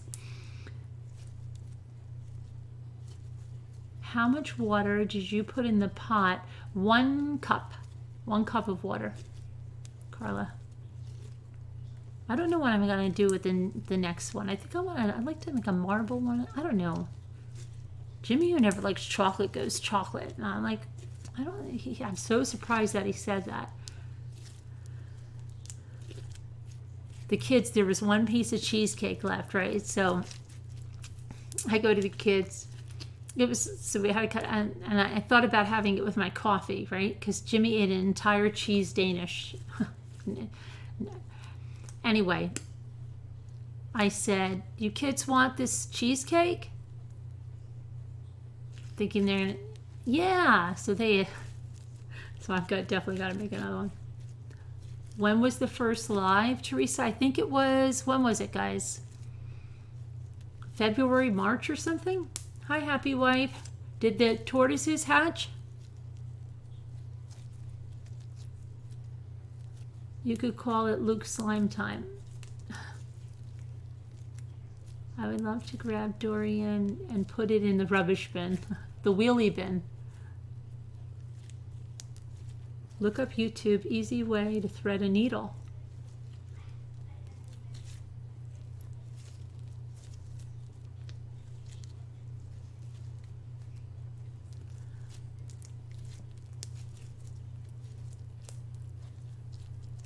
She had a tear. Oh, how is your niece? Oh, that's right. How is your niece? She had a tear in the spinal covering. Doesn't seem to be cancerous. Great. She's in HDU. Is that like the ICU? Lots of tubes. Oh, but everything is okay, Diana? Good, good, good. We're still live, Teresa. Yes, we are. The wheelie bin that makes the garage sounds. I know. It sounds so much nicer than the garbage can. I'm going to put all your toys in the wheelie bin if you don't pick them up this instant. Hey, Sharon. Just got home. Where'd you go? Shopping? Mom's doing okay. She won't take her antibiotics anymore. She says it makes her feel sick. My brother's in the hospital. The antibiotics, maybe take them with food or yogurt or something. Who's the one that said, I'm glad Mom did? Was it your mom? Who? Somebody thought they had C. diff. No, maybe that was somebody on Facebook. I don't know who that was. Was that you saying about your mom not having C. diff?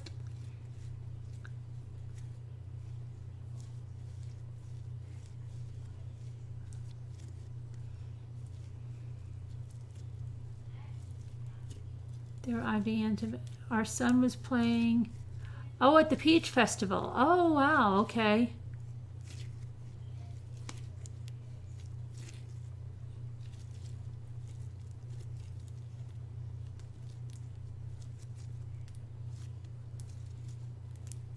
Maybe she's allergic.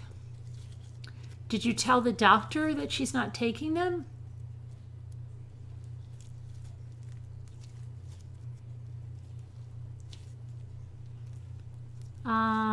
You're on the West Coast. Yeah, yeah. Kathy, that's correct. That's absolutely correct, Kathy. What was I going to say?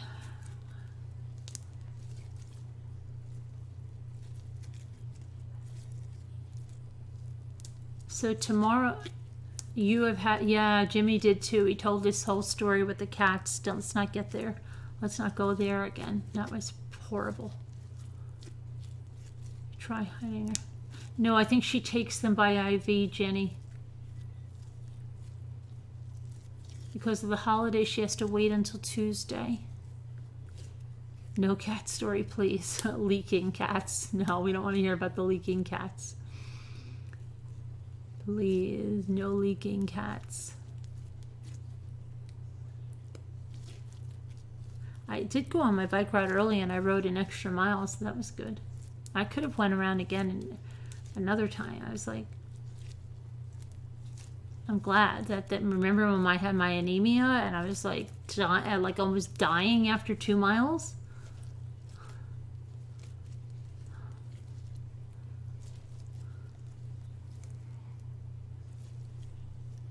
You laugh so hard.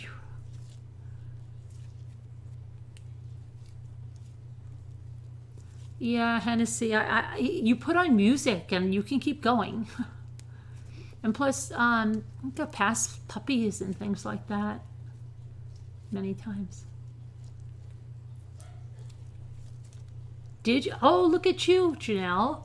Look at you. Yesterday you said 2 miles and you did 8 miles today. Good for you. Oh, up at your cabin, we went on a 2-mile walk. Oh, yeah. So what did you catch? I missed that. Did you tell me what you catched? You have anemia now? Oh, boy. How bad? How low is your hemoglobin, Kathy? Mine went down to almost needing a transfusion. They couldn't believe I was doing what I was doing. My sister, the same exact thing. It's a beautiful bike ride around the lake. It would be a beautiful bike ride. Oh, you did 2. Okay, I thought you said you did 8.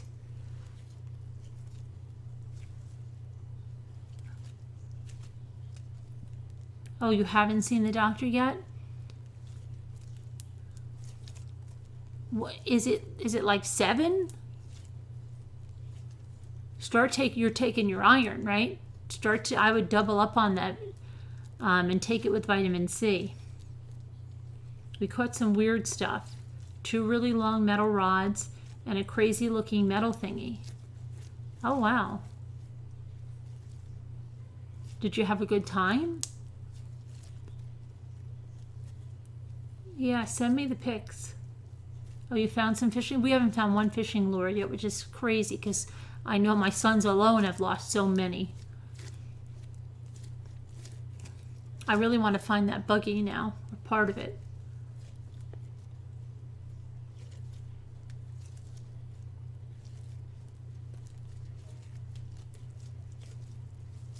If you search Carolyn's channel, oh, Betty Broderick. Yeah, yeah, I got it, huh? Who's looking for that one? Denise? Who emailed me and they didn't get a response? Denise didn't? I'm behind on. I'm so far behind on emails. If Denise, are you saying that to me? What are you looking for? What's Denise? I'm trying to see what Denise is looking for.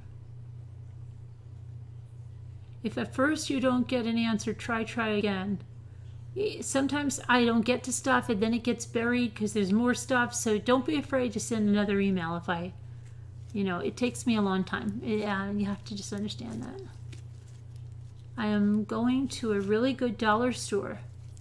Oh, please do, snow remover. I would like to see that. You're in Canada too, so do you have the Dollar Tree? What's a really good one? What do you call a really good one? Is it a Dollar Tree? Okay, look for the papers, yeah. I'd like to see that, snow remover.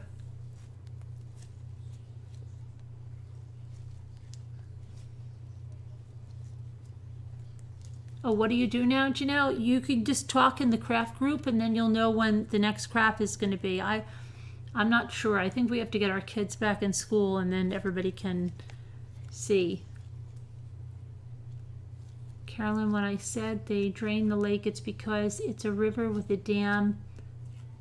Oh, they did that here. They diverted the riverbed, and then that was the best time. You could get all the river rocks you want. That was like the greatest time. Got so many good rocks.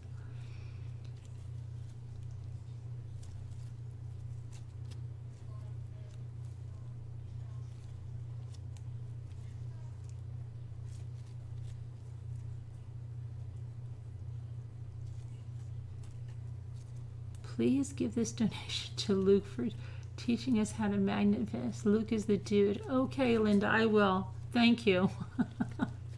Thank you. You have a creek behind your house. Now you really want to get a magnet. Yeah, you should. You should. I'd like to see what happens.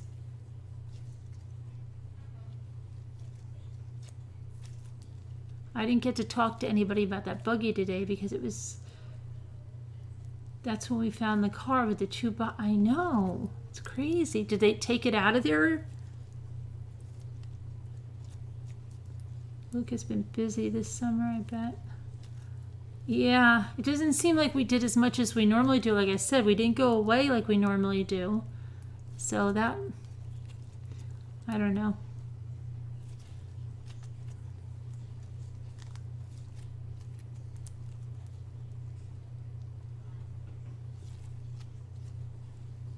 Just been a crazy summer, and then I don't know.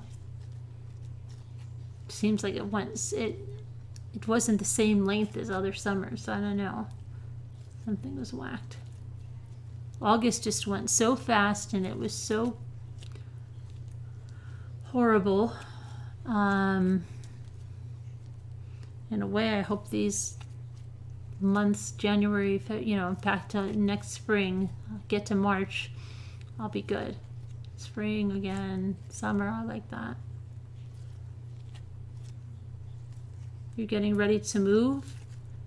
Oh gosh, we are trying to do, not move, but just trying to de-junk.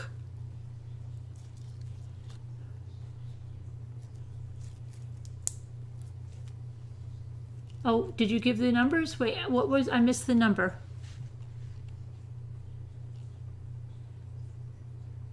What was the number?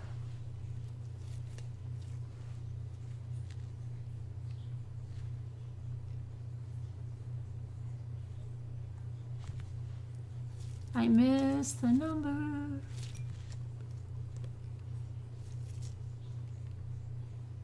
I missed her number. I can't find it.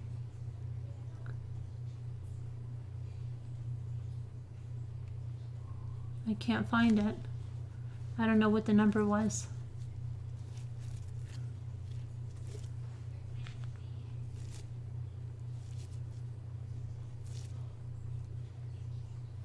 Okay, you'll retype.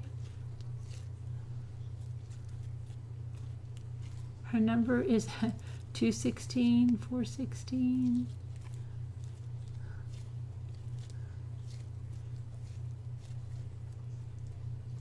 I don't have my time stamps on there. Wow. Oh, hemoglobin.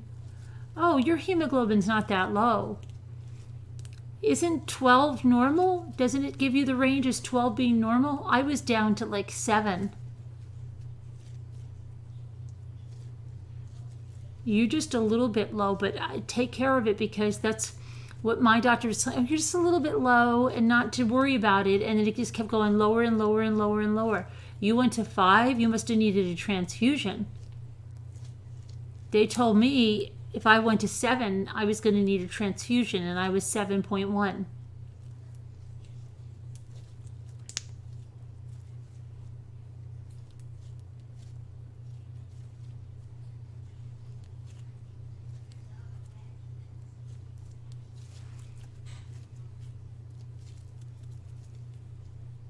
Oh, that's what they said to my sister. My sister was walking. She was actually walking. What is my son sending me? Sent you. Oh, okay.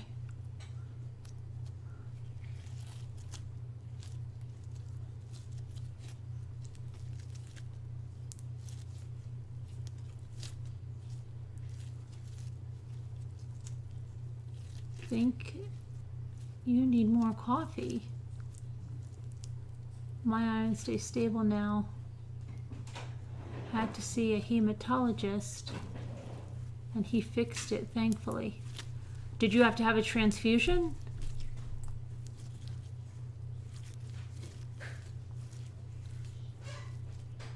Oh, there is, he didn't, it wasn't that. No, he said no, he took care of that. That was just, no. So I talked to him. It was not. So yeah, see, he was, you sent me a picture, Denise? Okay, let me see what you sent me a picture of. Hold on.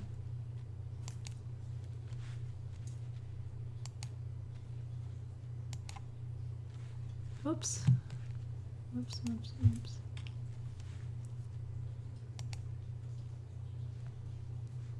Oh boy, I've got a lot of mail now. Okay.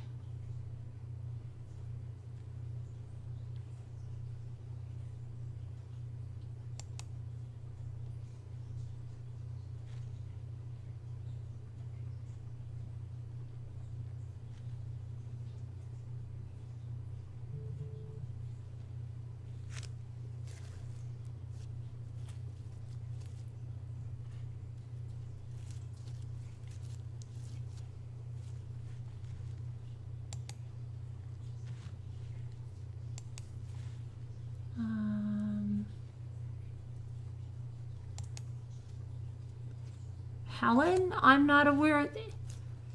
All right, hold on. Is Helen blocked?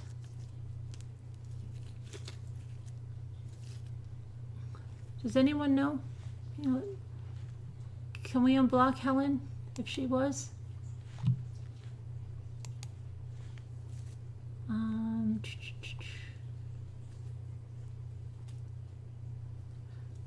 Okay, so who's Gigi? Are you emailing me with a different name? Because are you emailing me at truecrimechat.org? I don't see anything from you, Gigi.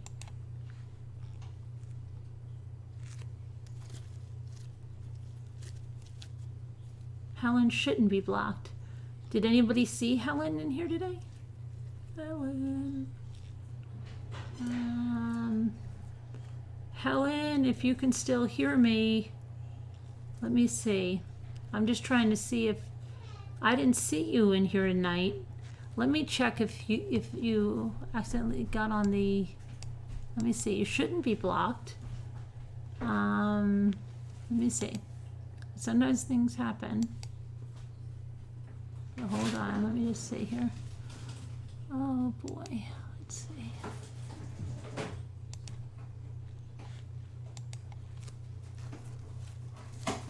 if you can, it's easiest to send me your URL, and I will just be able to see that way, and then just go to your channel and copy the URL on top.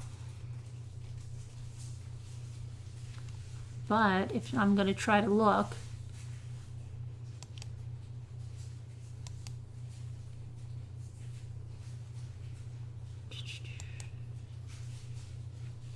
I can't stand this Beta Studio.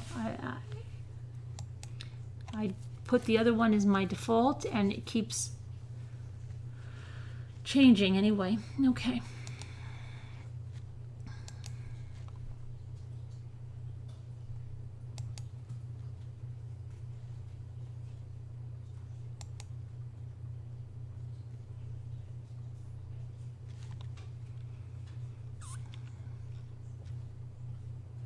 All right, Helen, this is going to be fun, Helen, because unfortunately we have a lot of trolls blocked, and so it's a lot of names to go through, and sometimes they don't jump out. So if you are listening, if you could send me the URL, but I'm going to look real quick to see if I can see.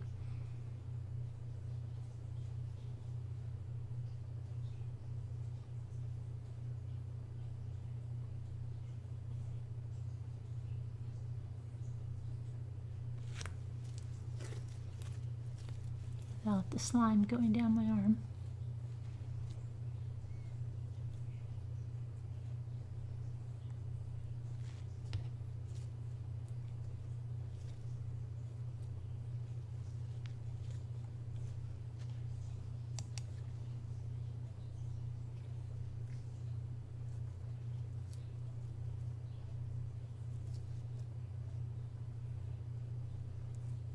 Still not seeing you, Helen, so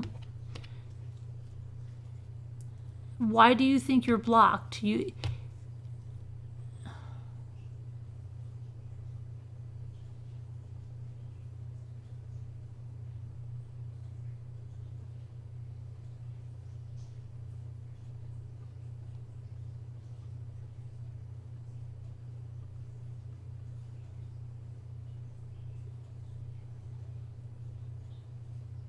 I'm still not, I don't see you. I went all the way through.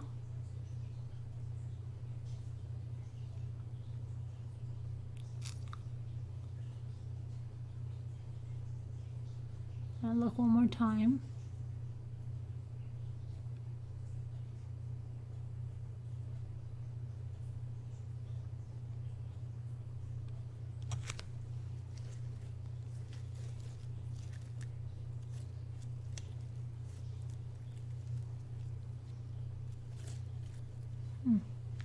Nothing.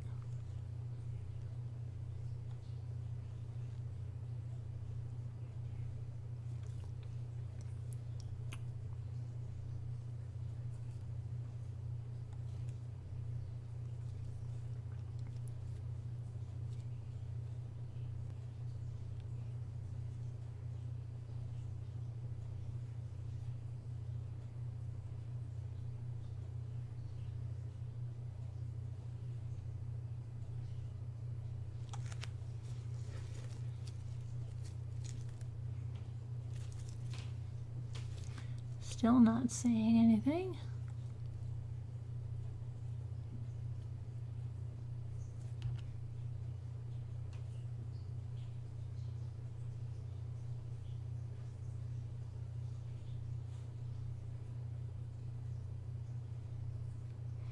No, I don't see it, Helen, so please send me your URL. It doesn't look like you're blocked. I don't understand why you think you're blocked. I don't see you in the block list at all. So, unless I'm totally missing it. Oh, hold on, you sent me one? Okay, let me hold on. All right, that is that. Now let me check something.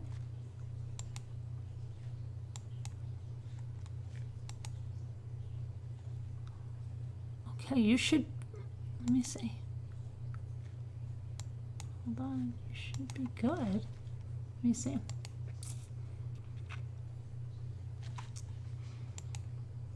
All right, try it again now, Helen. You should be good.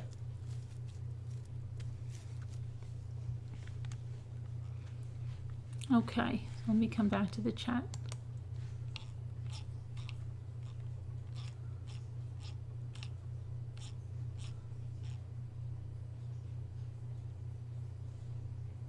What is screen burn? Screen burn? Screen burn? Who got screen burn? What's it? You mean where the image burns into your screen? That's why they had screensavers and things. Because, but I think that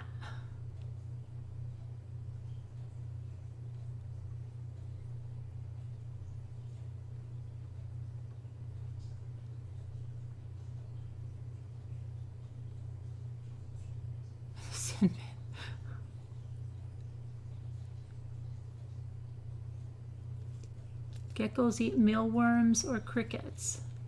Your son scrubbed up all the feces and urine up on the hospital bed and the floor. He did everything for his uncle.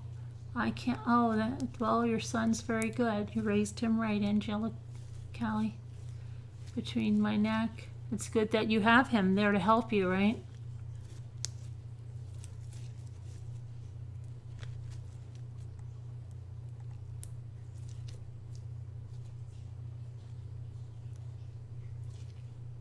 Any plans for tomorrow? I'd like to go magnet fishing a little bit, if the weather holds out, to see if we could catch that old buggy, some wagon wheels or something.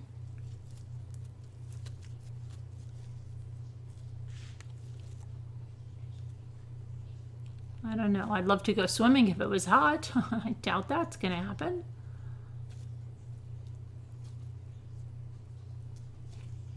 I don't see where anybody said screen burn. I'm missing so much stuff. Is the buggy in the lake? That's what they say. They said that, I don't know how long ago, that it fell through with the oxen. I mean, if it had oxen, it's had to be a long time ago. My cousin says he pulled out the wagon wheel one year. I don't know what he's talking about. I never remember that. I never remember my parents talking about it. My aunt knew about it.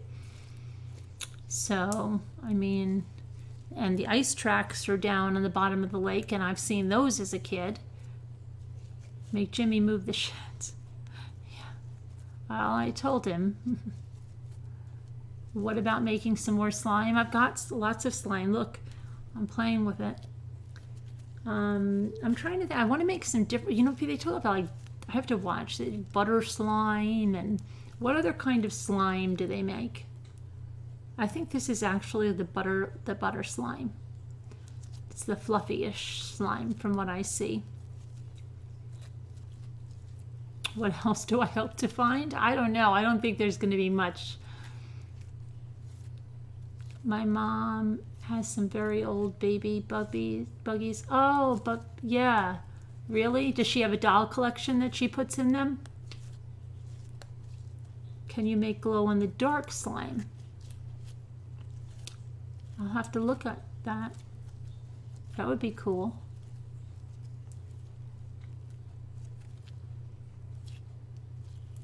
Your geraniums have? Really?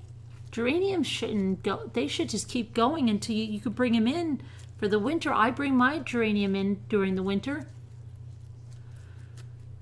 Why? Is it very cold there already? No, not yet, Sonia. They're waiting about 24 hours from now. You need a glow-in-the-dark phone. A whole bunch of babies? Oh, she makes them? What do you mean, like reborns? She make reborn babies? What is the history? That's what I'm trying to find out, Teresa. I was saying that the other night. Somebody did write the history, and I'm embarrassed that I know very little about it because it wasn't important to me as a kid, and I don't even know how much my parents knew, but there used to be these school teachers, and they wrote it all, and somebody I know has it, and I want to get it and at least get a copy of it or something. It might be an extra dark spot by now. We had over... Do you guys have Labor Day in the UK? Is it a holiday tomorrow for you guys? They don't have it, right? You guys don't do that? You don't celebrate the end of summer with the long weekend? I saw a writer that wrote for the paper that had the same thing as me. Like, he came up here in the summer and he remembers, like, it was the time going back, and it was like the long weekend that you dreaded, that you hated the most because it meant the end of summer. Oh my gosh, he felt exactly like me. It could have been me writing it. Add crashed B2 vitamins, made it glow in the dark as in riboflavin. Add crushed B2 vitamins.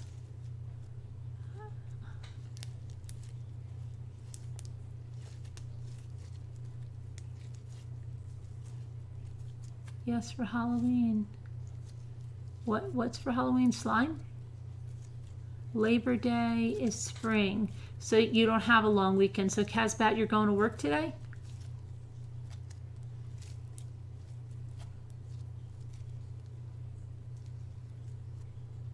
Good night, Joanne Dallas.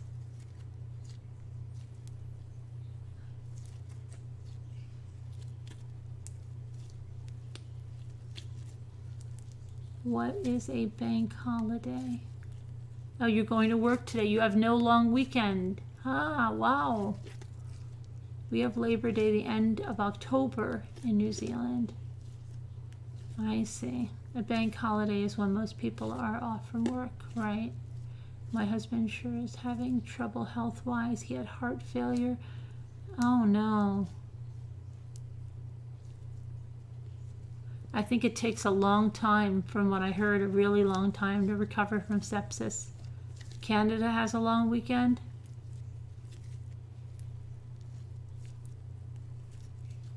Your friend gets a bit of water and puts the ink from a highlighter in it. Oh, really? Okay. We have no school on Friday either, so it's an extra long weekend. Oh, you had no school on Friday. Uh-huh. You want to live in the UK? The people are so much smarter? Are they? Fall is your favorite season. Where do you live? What state? Florida? No. We get like 2 weeks of fall here. I'm trying to remember when we went apple picking, but I can't. Did you ever see the glow-in-the-dark balloons? You blow them up. Glow-in-the-dark balloons, you blow them up. I'm pretty sure maybe. Yeah. I was thinking like balloon darts or something.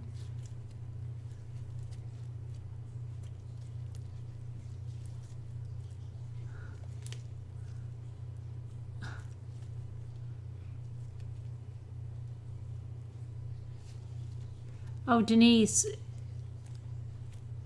are you still trying to send me that email?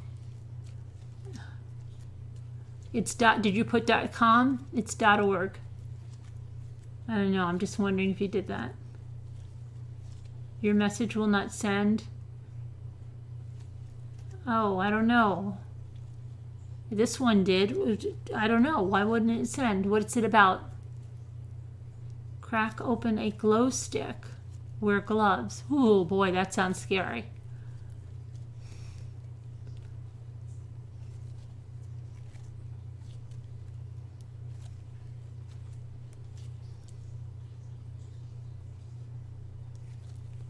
When I go apple picking, I know. No, where we go apple picking, Janelle, you can eat as many as you want. It says you can eat as many. You buy that bag, right, for like, I don't know how much it is, like $30 or something, and you could eat as many as you want while you're picking.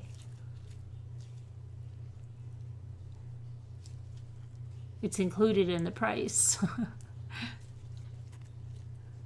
I eat so many, right? Because you're like, oh, let me try this one. Let me try this one.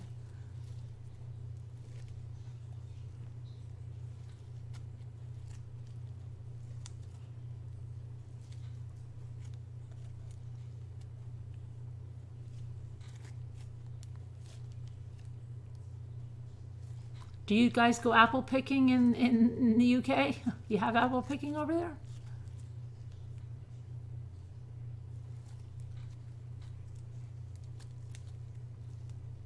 Where I go to, nothing better than right off the tree. You have your mom drive around to each tree and do a taste.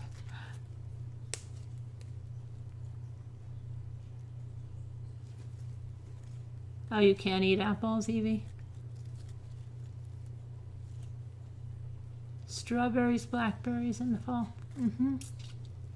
No apples in the fall?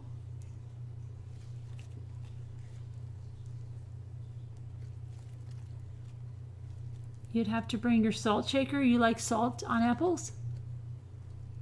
We go tomato picking.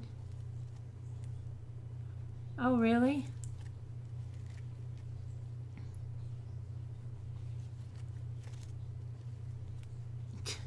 Yeah, Jeanette, you have to go around and test them, because like some of them aren't ripe. And you eat salt on apples too? Really? I'm not a salt person. I don't like salt, so I probably wouldn't like that. Hubby eats salt on muskmelon. Potato picking, strawberry, went blackberry picking. I see, I didn't go blueberry picking either. It's bad.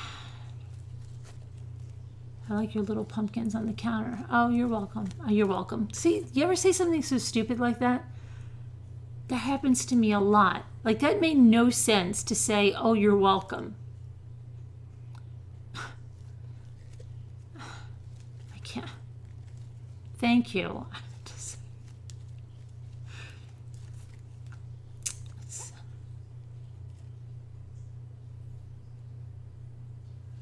Oh yeah, the jeans, right?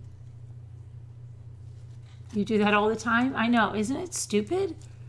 I do it sometimes when people are like, hey, how you doing? You're like, okay, thanks. Or I forget what I always mess something up and say something so stupid. Like saying happy birthday. Yeah, you too. You too. Happy birthday. You too. Yeah. Oh my gosh. It's so stupid.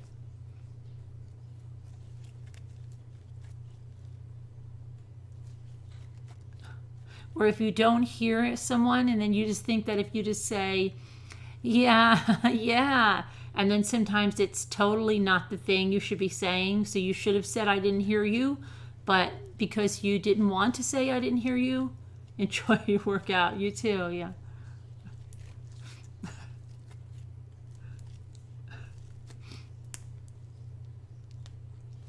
And they're like, oh, so yeah, you think that's good that I just told you that, you know, my cat's really sick?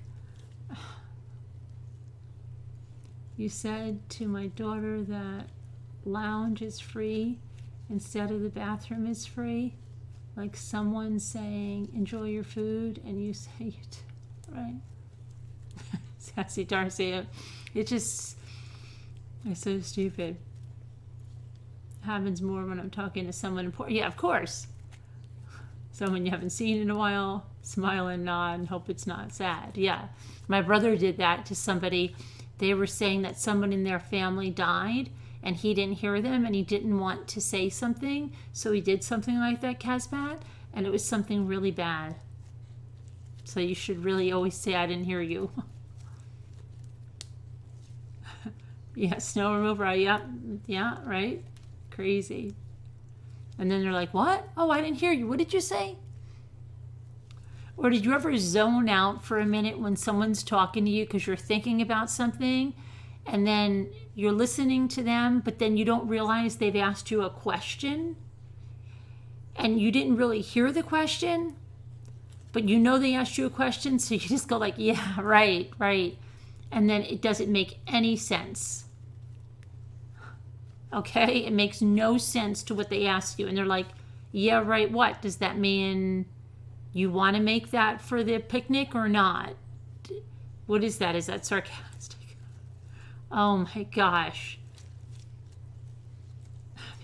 Yeah. That's so bad. That's ADD, yeah. Because you're thinking like you're listening to the person talking, and then you think like, okay, well, they're not, but there's something going on over here that I'm thinking about, or some stupid thought that came in your head. And then they go, so what do you think about that? Huh, good. Yeah, great. Great. Exactly. Oh my gosh. So bad. Squirrel. Or you can't remember someone's name. One more time. Yes. It has several people on it, and it's so fine-tuned carved. I think it's worth something. What's going on, Evelyn? What you got? What you talking about, Louis? You can totally relate, Jenny? Especially with that face. You're this. It's terrible. And we're so embarrassed to say, wait, I zoned out for a minute while you were talking. Right? Oh, I do that. I zoned out for a minute while you were talking. What'd you say again? You say stupid things all the time. You're going to be under Denise Sargent. I'm trying to try. Okay. All right, Gigi, Denise.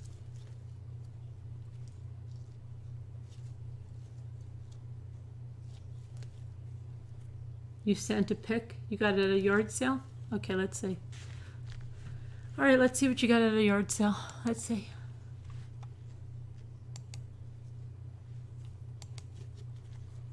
Whoops.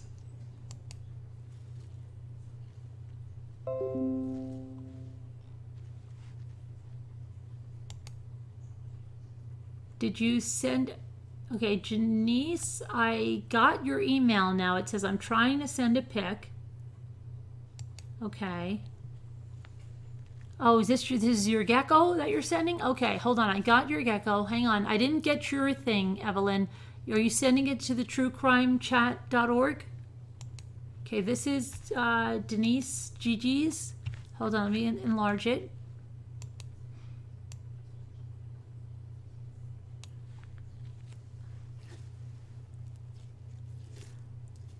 Okay, did you get it back in its enclosure?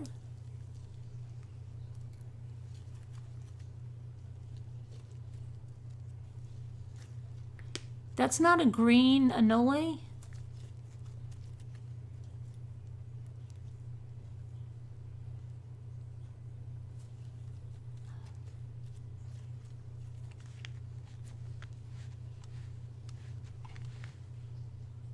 Hang on, let me just get back to the chat here.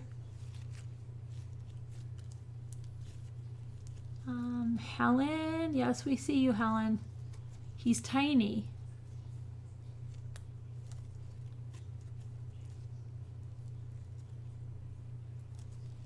They say zoning out is a sign of a psychopath. I'm kidding. He looks like those ones in Florida that I thought they were the green anoles. That's an anole, right, Tammy? Yeah, I don't think that's a gecko. That's an anole. Is his name Skinny Dude? So did you get him back in there?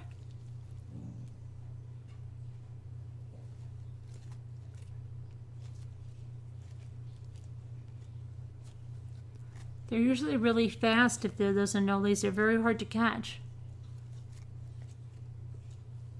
Okay, Angela Callie. Bearded dragons get big. Yeah, they're nice bearded dragons.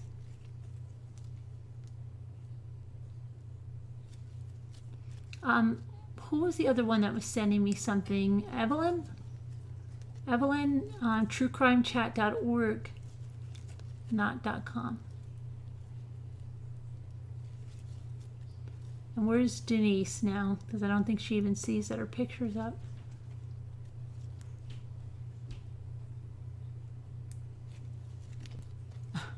Right, Lexi, I know it sounds bad, right?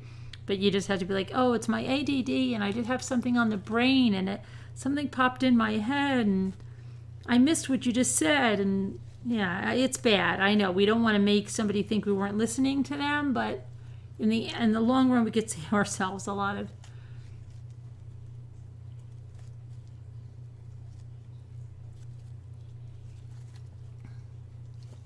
Because it's like sometimes you think you know what someone's going to say, you think you know what they're saying, so then you really zone out because you just figure, well, I know what she's going to say or he's going to say. Getting late. Good night, Mary. You sent it now, Evelyn? Okay, hang on. I'll check it out. Hang on.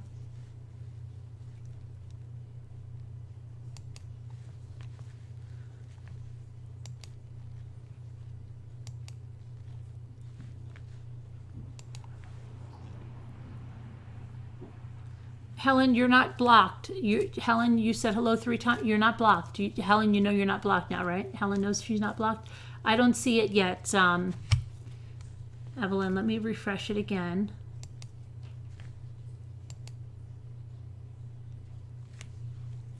Oh, yep, I got it now. Hold on. Let's see.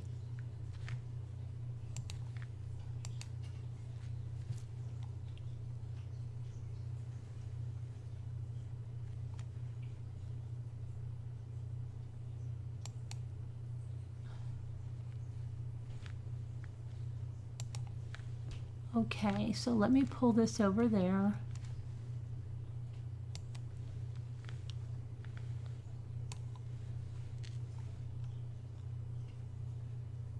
Can you see it? Hold on.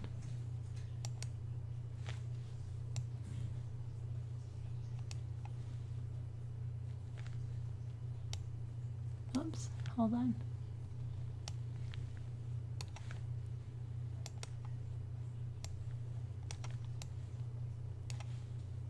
Trying to make it larger for you here.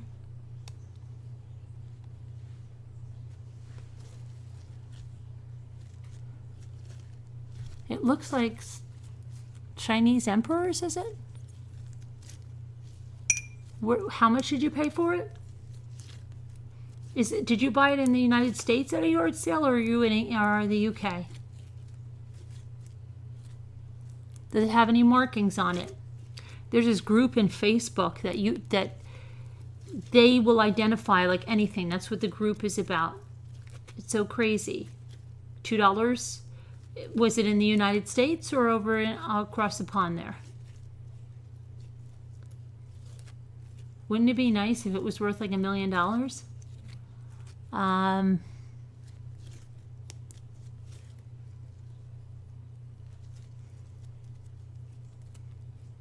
I was telling my aunt that she's going through, she's got like she's 94, she's going through like her nursing textbooks and some of my uncle's stuff. And I said, you know, there's some people that found books that were worth tremendous amounts of money. And there's an app on like it was hysterical. Are there any markings on it? Do you have any pictures of a name or a marking on the bottom or anywhere?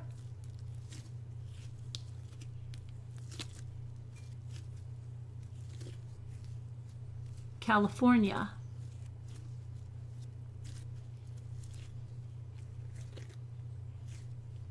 Did the people know anything about the piece, or were they selling for someone else?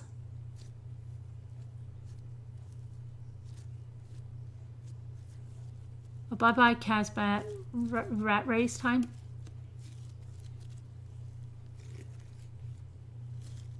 No, it was in their yard. Okay. Can you check the bottom? Are there any markings on it?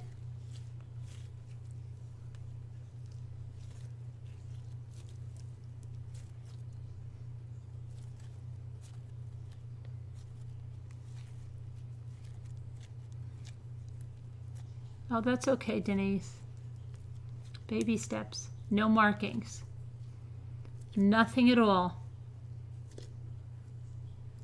What does it feel like it's made of? I'll try and take a better pic. What does it feel like it's made of?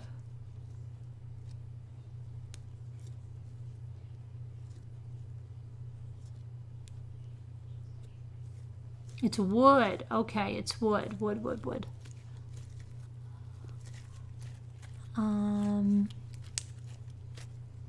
And they look like, Almost looks like they're in a boat, right, or something. Maybe go. Yeah, hang on. Let me see. Hang on. Hang on. Let's see. Why can't I? Hold on. Let me see.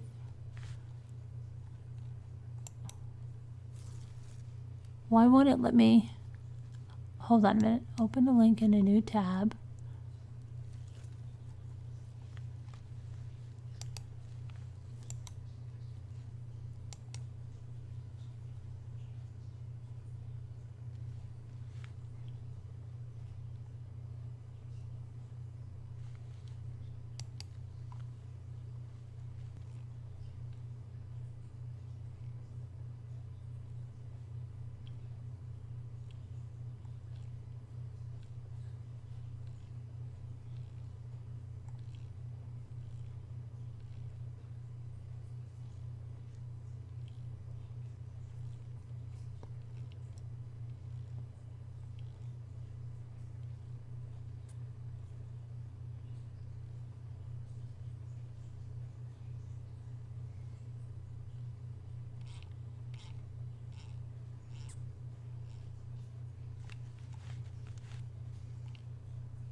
I saw one just like it, but it had darker wood for sale for $4,000.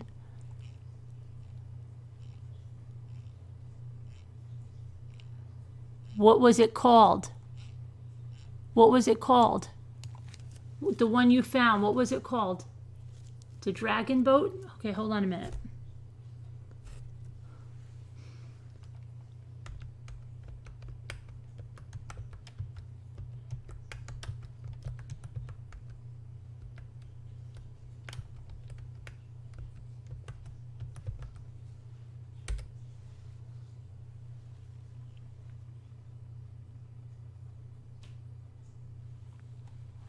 Is this what you saw? Like these?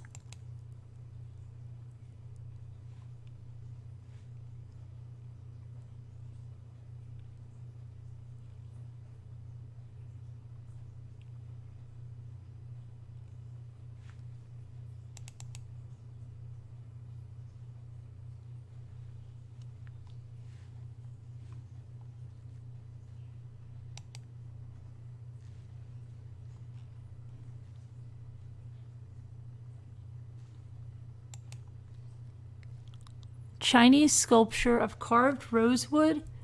The boat itself is carved as a dragon with stylized water at its sides. At 13.5, is yours 13.5 inches long? It's a fairly large piece with a detailed description of figures, immortals packed onto the boat. No losses or flaws found on the carving, but there's a large hole in the center that may have had a mast and a sail. Does yours have a large hole in the center? I'm not sure of the age. It was found at an estate sale. Domestically, okay, so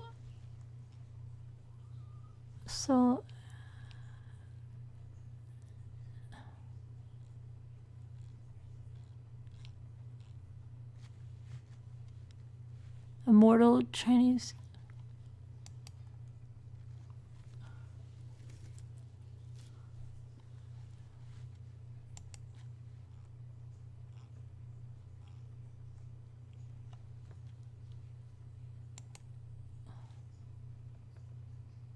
That's not it, is it? That's not it. No. Is it? No.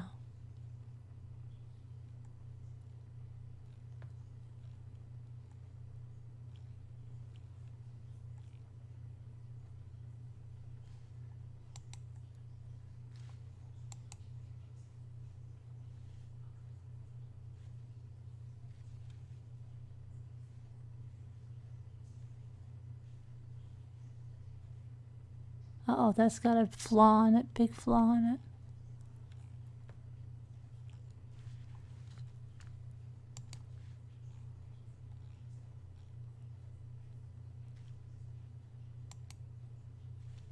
$400? I don't know. I mean, oops. Chinese hand-carved sculpture of 8 immortals. This is 20 inches. How long is yours? Hold on, I can't see.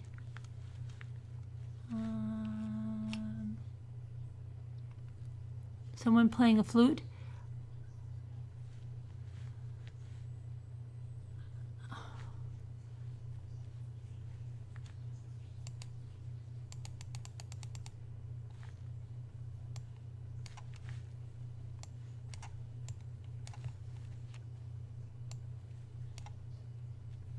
Hold on, why can't I move this thing over? Normally I can just move it.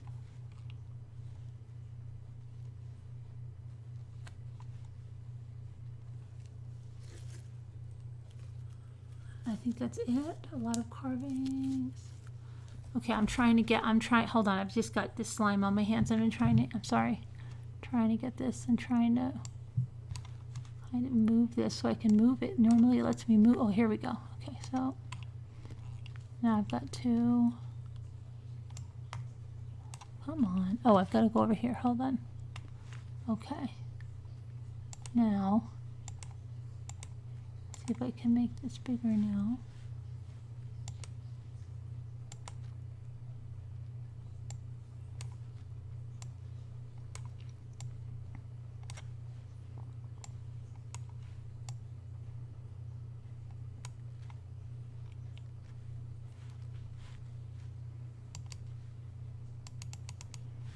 Hold on, now I've got to move it.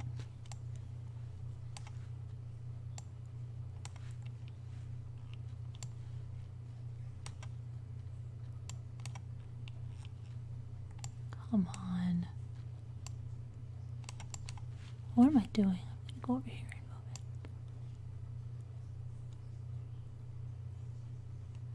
So where is the...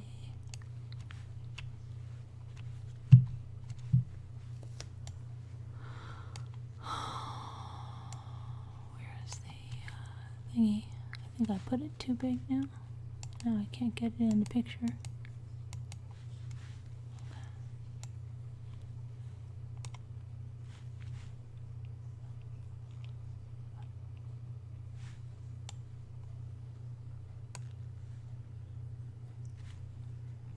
So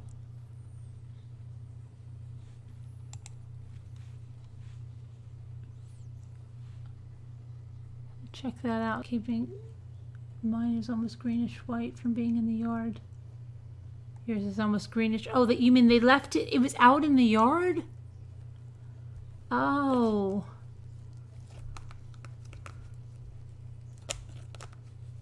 Okay, gotcha. Where's Evelyn's, what happened to Evelyn's picture? Hold on. Let me see. Oh, Evelyn's picture's over here. Hang on.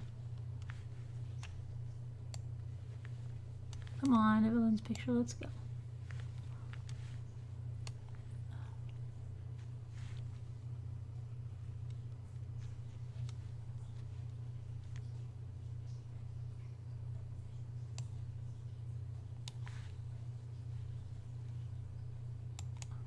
Oh, hold on a minute. I've got to move you over. Hang on. I don't understand how this got over here. There's Evelyn's picture.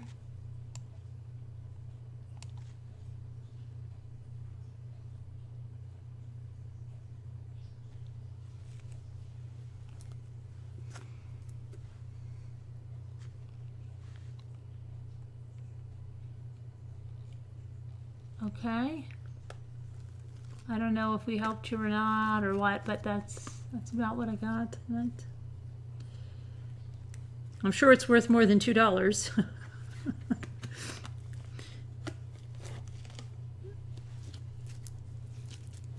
Looks like it needs some good oil.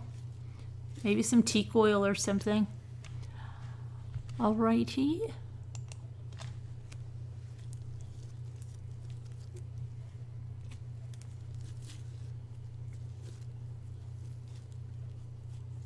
I'm living here with my sisters. I just moved from Kentucky. Where are you, Denise? Oh, now I'm all discombobulated. Because now I'm all crazy close. I don't know how to make my, hold on a minute. Self-normal again.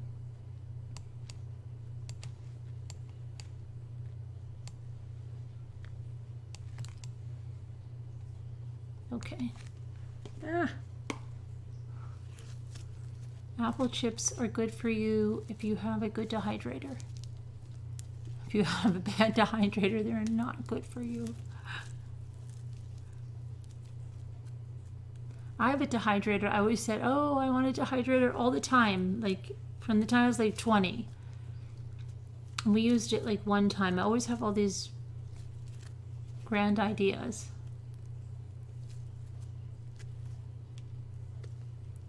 What is mommy looking at? Slime. You could see my pores in that one, right? Yeah.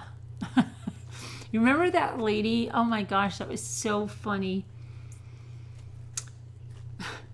She started doing videos. I never laughed so hard in my life. It's when that guy named Chris Watts was on YouTube, and he really wasn't a bad guy. At least I didn't see him doing bad stuff. He wasn't really Chris Watts, of course. But they made a screen name, and he went up to this lady, and she must have just started making videos. She was an older lady, and she had the phone so close to her face that literally her entire face was in the screen. And I never forget, he goes, I lost it when he said this. He goes, could you put the phone a little closer, a little closer to your face? Because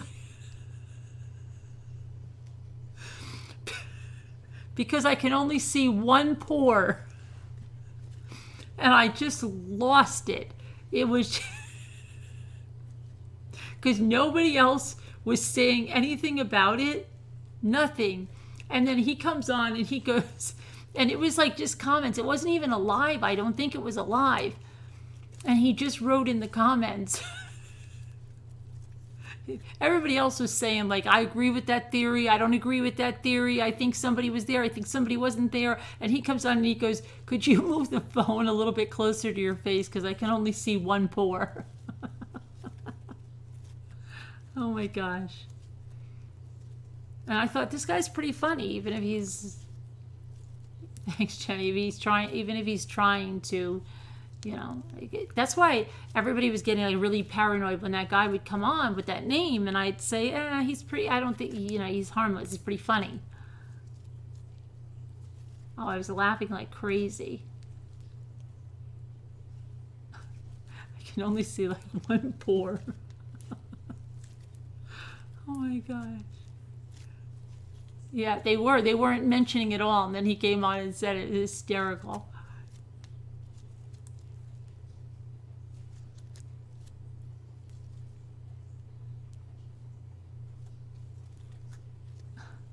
Hi, you go, girl. Thanks.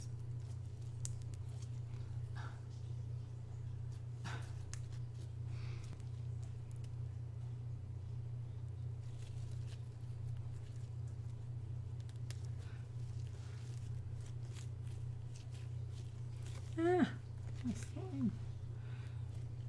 So when is the date of the auction?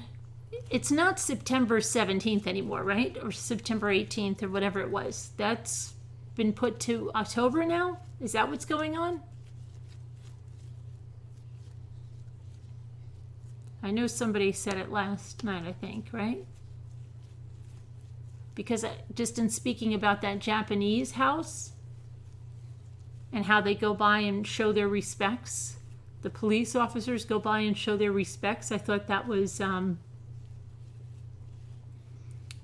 interesting, right? The 8th, somebody said in October now. Okay. Do we have confirmation that it's in October? That's a definite confirmation? Do you think they're using the house for any of the movie shots, like the outside? Do you think it could have anything to do with that? Maybe the movie producers like rented the property for a little bit of time for the outside shots? Behind a clothes rack, a man was like, okay, because that, oh my gosh, baby. You think I nailed it? You think that, I wonder. Nope, but maybe not yet. Maybe, I don't know.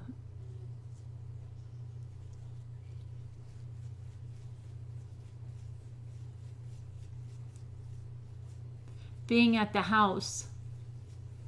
Maybe they wanted outdoor shots of it, and maybe with the actors in the yard. Maybe they wanted to recreate some of these from the scenes, right? Wouldn't they have to recreate his driveway scene?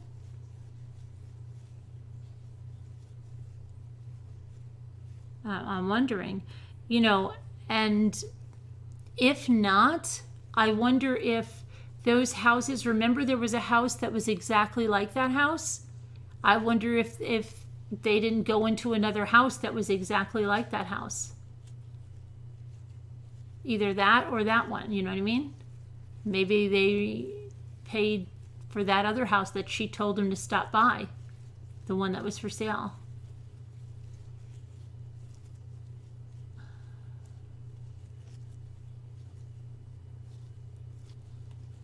I don't know. Why would they push it again?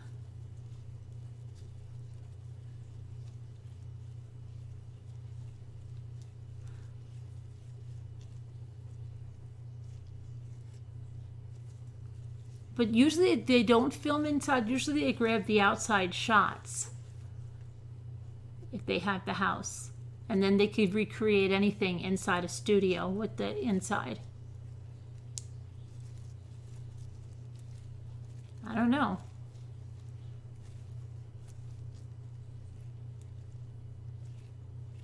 Because they probably want to do the recreation of the whole Nicole calling, right? And outside the garage and all of that. I don't know. I'm just thinking.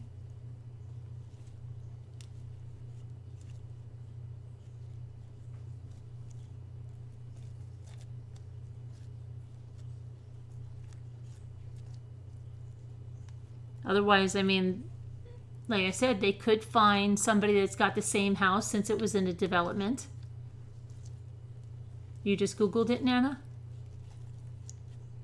But maybe they rented it from the bank. I don't know. Maybe they did a lease. Maybe they paid the bank a lot of money.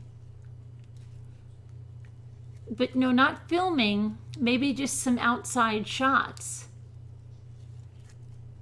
And maybe just, I don't know. Maybe they can get that and create a green screen with it. I don't know.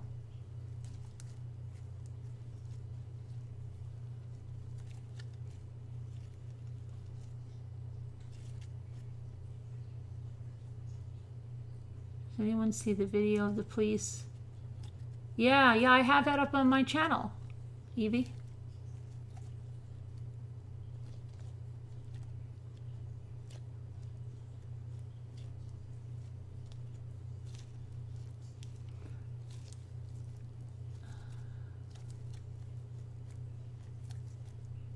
I wonder if, yeah, that's going to be quite interesting.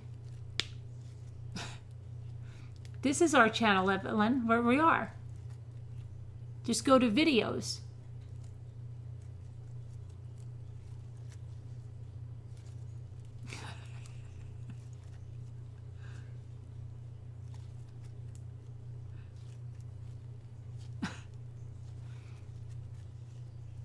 There's actually a playlist, I think, that has all the police cams in there. Sorry. Want their house in such a movie? What do they say, Kindness Cake? Money talks, right? Money talks. Yeah, 100%. those houses, that the house that they said it's just like his was just sold. So we don't know what the turnover rate is there. Maybe it was sold again. Maybe the people are having financial difficulties. You don't know. If somebody comes up and offers them money, they're going to take it.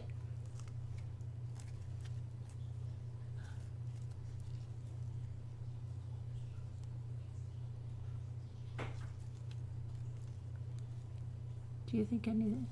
Is this live? Yeah, dude. Yes. Yes, Hugo, girl. We're live. This is a fake live.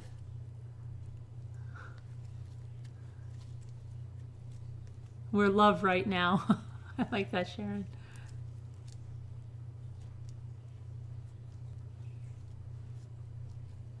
Given the right price, anyone would take the deal, I'm sure. Yeah. I'm offered big money, would you? And offered. Well, why wouldn't they? I mean, just to have it filmed at their house is not, doesn't make anything happen with their house.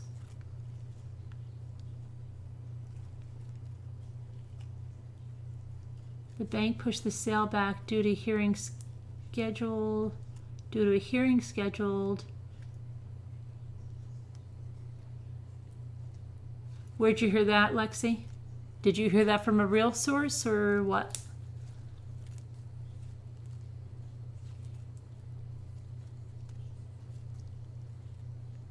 You still have to pay auction fees if you buy it.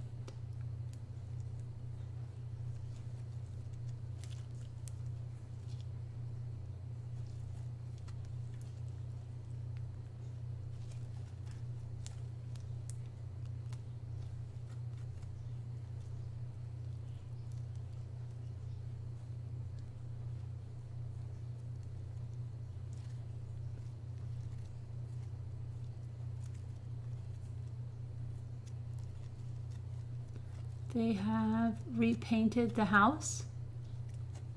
Where did you hear that, Anna? What do you mean they have repainted the house? Isn't the house sided?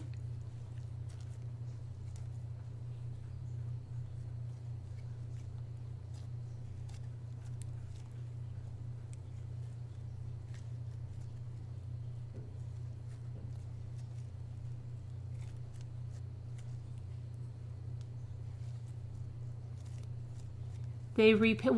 Oh, the inside. Yeah, not the outside.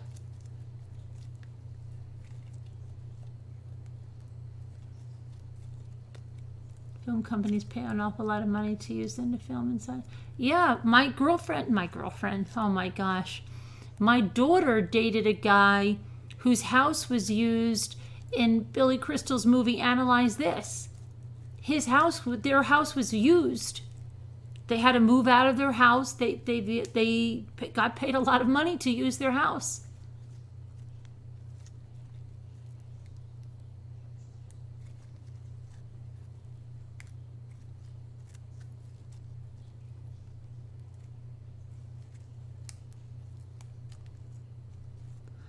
Well, you know what, Evie?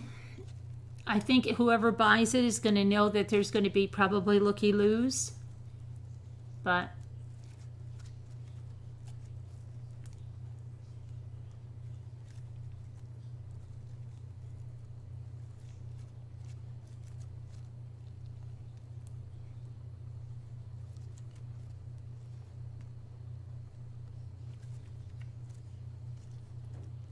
I could not have that house. I could live in other houses, but not that one.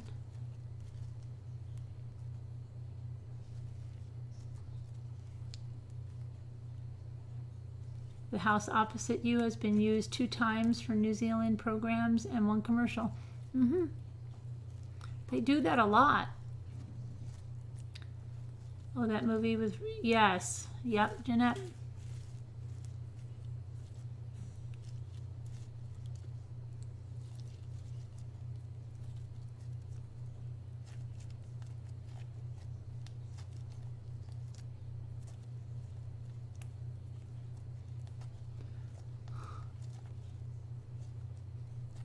Maybe that's why it's taking so long. Free time. I don't know. I think they should change the siding color. Maybe make it white. No, I don't think they can, Hennessy. I think their homeowners association wants the houses to be a certain color. I think they have to be all earth tones.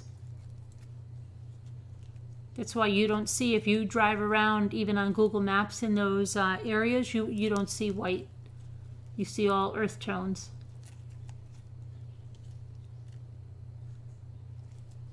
Mine too for order shows.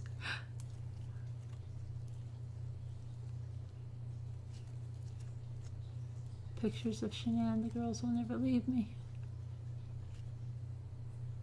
Every color is a tone of brown, yeah. Probably to hide the dirt. No, there's actually a lot of places that they want developments, and that you've got to abide by their siding colors, and a lot of them are earth tones like that.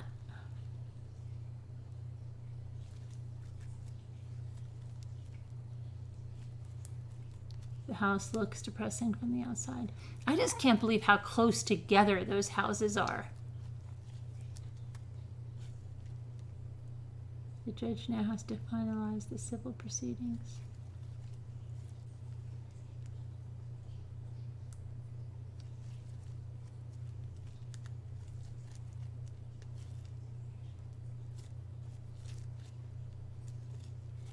I know, that's what the brown house is burned into my mind.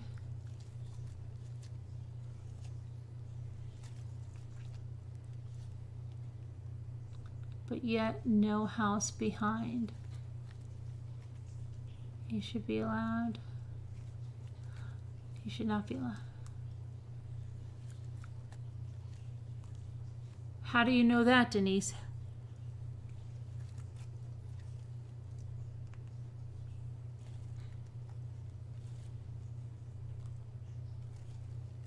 I know, I don't know. Somebody said why, because I asked that a long time ago. I'm like, why do they have so much land? And but they said that, who said? Somebody said something. Why there was that they weren't built on any land, which is just weird. In my district, it's not the color of the house. It's the style, the design, the house. Yeah, absolutely. No garden either. And because I said something about a swimming pool, I said, what if you ever want to put, and they said, oh, you don't have swimming pools in Colorado. Or somebody said, don't you remember that whole conversation?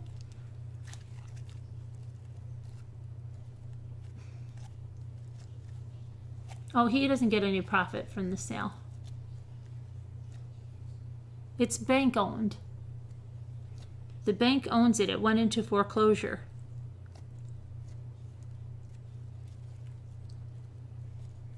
That's what they said. No swimming. I don't know. There are some swimming pools, but remember I asked, who remembers I asked Robbie or somebody else that was in Colorado and about the swimming pools? Good night, Janelle. Not that there's none, but there's not a lot.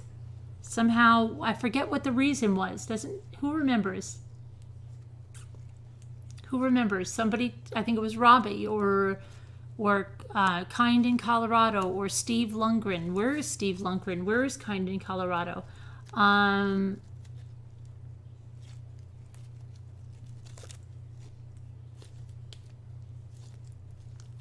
Easy care plot, all house, most families.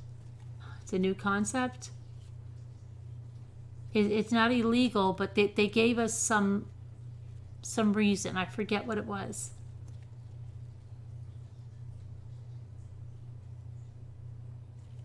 Usually, yes, to Scooter, but if they get into a bidding war, dream of dehydrating apples, okay.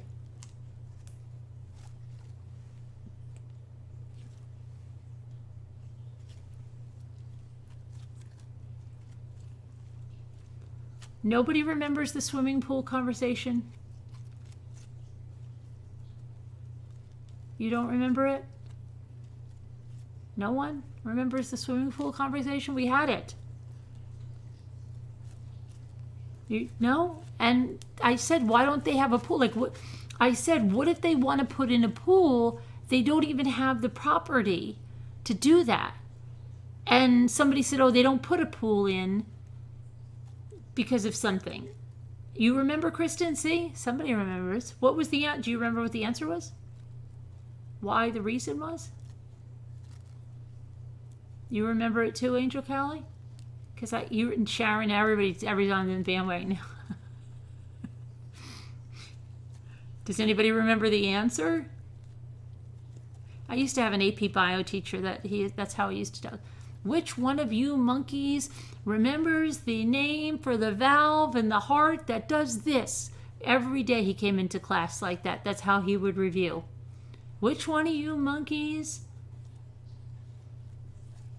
The answer? Who remembers? I remember the answer. Tell us, Sharon. It has to do with the soil. It's hard pan.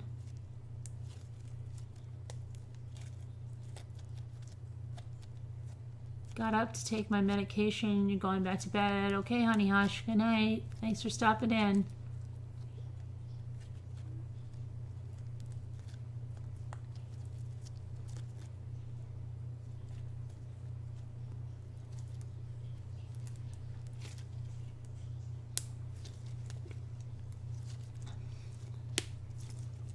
What's hard pan? Is that just can't be hard soil, because people around here can have bedrock and they just have to dynamite. Because I was buying a lot somewhere and they told me I would have to dynamite for the foundation, and then they told me if I wanted a pool, because it wasn't on the lake, that I would have to dynamite that out too right away, even if I wasn't going to put it in right away, because if you dynamite it later, it could cause problems with the foundation.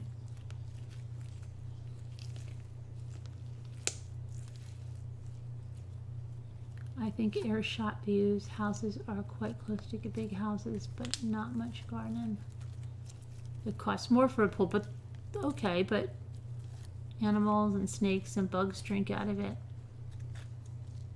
Can I call? What?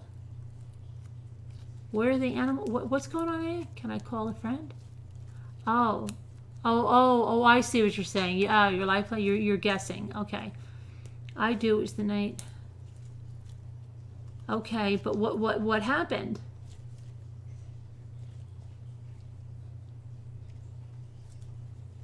There's got to be people that would pay more for a pool. I'm sure they're not like, oh, it costs more? No, we're not doing it. There's going to be people like, I don't care, I want the pool.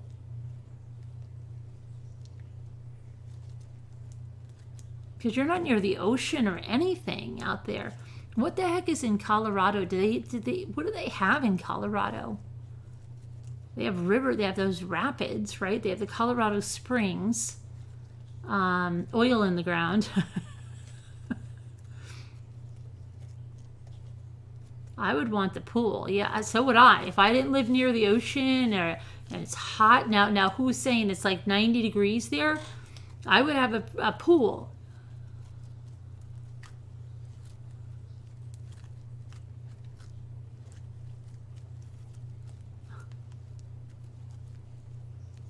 Don't they have a pool at what's her name's? We went to the apartment complex. There was a pool. Snow skiing. Yeah, it gets hot here. There. Something to do with the water? I don't know, maybe. The water over there is kind of crazy anyway. I would want a pool. It's a lot of work. They want to save water. I don't think so. Maybe clothes. You just found hard pan? Why don't we just do this? Wouldn't this just be easier? Hang on.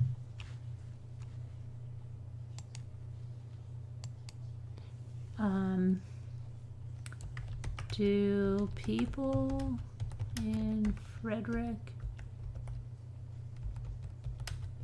Colorado put pools in?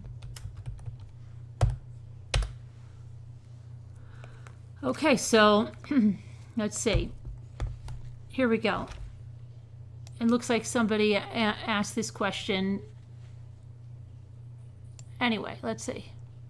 Colorado swimming pools. A home amenity or not? Backyard swimming pools are as nice as they are when weather is hot, aren't necessarily a hot commodity across the country. Phoenix real estate guy was answering a question in his blog today. Questions like this are ones I deal with frequently when hearing about homeowners' wish lists who are relocating to Colorado. It's a natural tendency for people to want to have a home that is better, or if not equal, when they move to a new place. Homeowners transferring to Denver metro area often come with plans of having a nice backyard swimming pool that they had back, blah, blah, wherever, fill in the blank, New Jersey, New York, wherever. Now there is nothing wrong with wanting to improve your home ownership position. An owner must consider that some things aren't considered an improvement here. Swimming pools are often considered a negative amenity in the Denver metro area. Why? Our season isn't long enough to warrant pool maintenance for just a few months. Well, they could say that here too. Year-round maintenance is very expensive. Pools take up a lot of space. Most neighborhoods have community pools, which are included in the cost of homeowner association dues. Do we know that their neighborhood had one? Therefore, others take care of them. Of all the reasons above, I do believe because of Colorado's climate, pools just aren't necessary. When the sun goes down in Colorado, so does the temperature. The temps drop low enough to be refreshing. We don't need to jump in a pool. I have listed homes, perfectly lovely homes, that did not sell until the in-ground pool was filled in. Oh my gosh, really? Okay. Homeowners seldom want to assume the cost of maintaining a pool. Finding a buyer that does is difficult to do in a timely manner, so the pool ends up being an albatross to the seller. It is easier to make it go away than wait for a buyer who desires a pool. Other parts of the country, a pool is a huge asset. Two homes side by side, the one with the pool would sell sooner than the one without. Not so here in Colorado. Once again, the twist of reality proves that real estate is local. Moving to a new area takes more research than relying on what worked in the past. Maybe it will, maybe it won't. It's always a good idea to ask. All right. Hold on, I've got to come back to the chat. Okay. He took them, yeah, but I think they had an above ground pool, like one of those Inex, or what do they call them, Intex, or whatever the heck they are. There was a picture, and I think it was one of those little, those $200-300 pools. You know what I'm talking about? The albatross race. That started to happen in Western. Lots of people were filling them in because they have beautiful beaches. That sounds ridiculous. Yeah, I know, Karen McCann.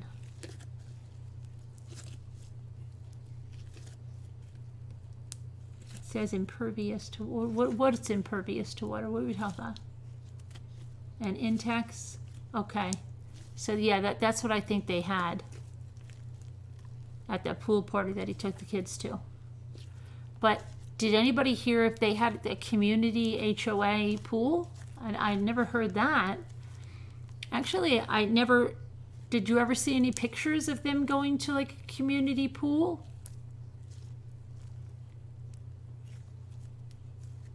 I'm surprised in all the time that they lived there. They did go to a community pool? Where? I didn't see it. Those pictures, the ones of her and him in the pool, wasn't that when they were on vacation? It wasn't in Colorado. I think that was when they were on vacation.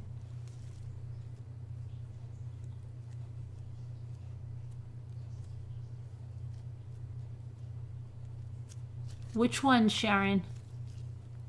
I think I did see pics with kids in the pool, but I think those were when they were on vacation, though.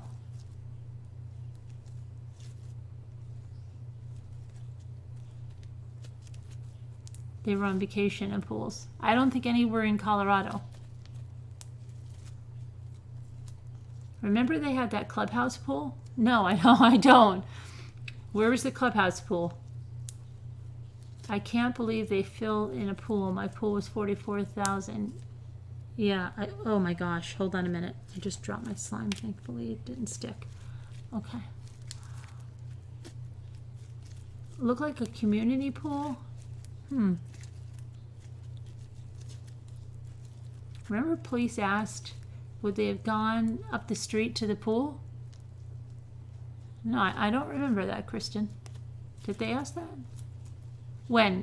During the first one, the Nikki video, the first police cam? He told the police they would, okay, all right.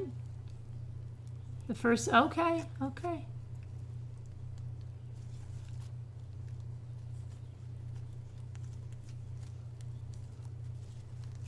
All right, must have slipped my mind. They had a community pool, okay. Jana Cabana. How you doing, Jana Cabana?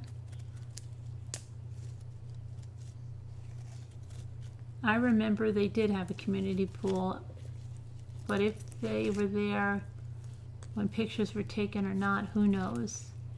Nicole mentioned the pool, and he shut her down.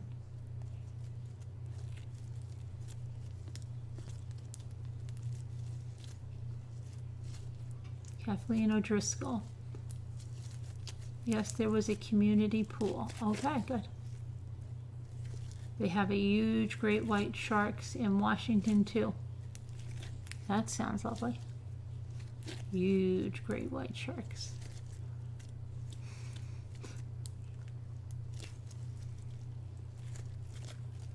I don't remember. Yeah, if I did, I don't remember when it was discussed. If you put in a kayak pool and you let people in to see them, Carolyn, if you put in a kayak pool and you let people in to see them, you get a lot off. A kayak? What is a kayak pool?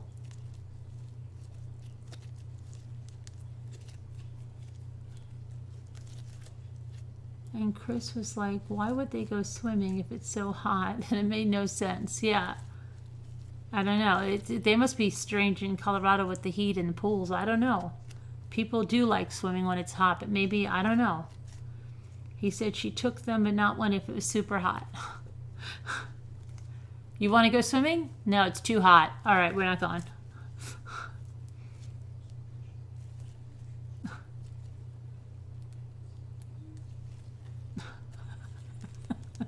But maybe the water, it's like, isn't it like Vegas, Jessica? Like nobody swims because the water heats up too hot? Maybe it's something like that. Maybe it just gets, it's just like too hot. Above ground pool, they are really, really good looking, great looking too.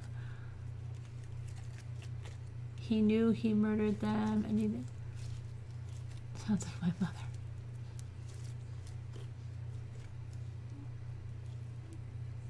They are strange in Arizona about their pools too. They only go in the evenings. I think it's because it's so hot.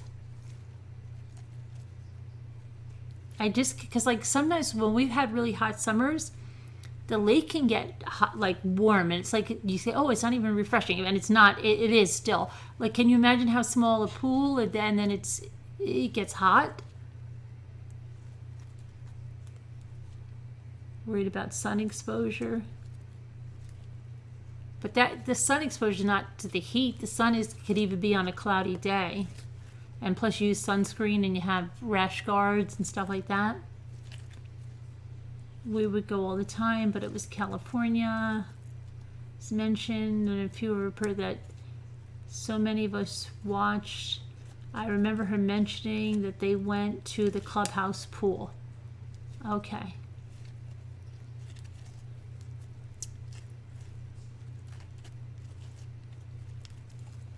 It's like jumping into a hot tub, right?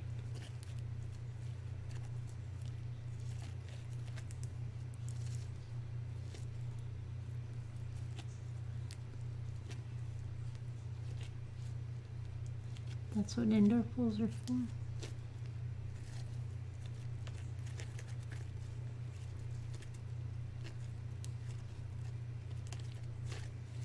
Oh, Western Australia, not Washington. Okay, Ann Wyatt. I was laying out in the sun and the kids would ask why I was doing that when I was in Arizona. Your kids would ask, or why are you laying out in the sun because you're in Arizona? What is it? I'm not catching that.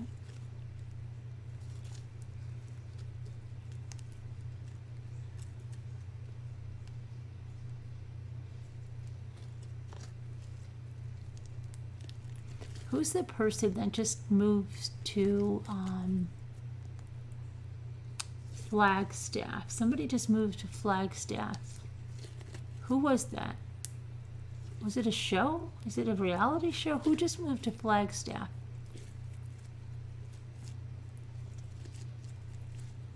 Oh, Sister Wives. I'm picking about my grandparents kept their pool so clean. Oh, right. She can't get to, right, that's right. Because, yeah, my friend my friend couldn't go out in the sun at all. Yeah. That's right. Yeah, I forgot about that. They're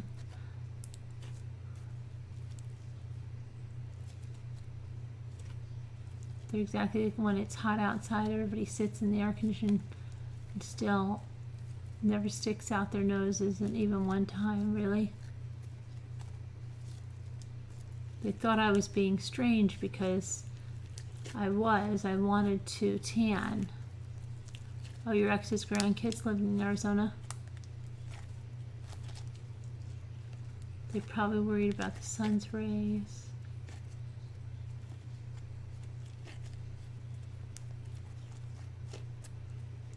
I don't know, that's, everyone is still awake, yeah.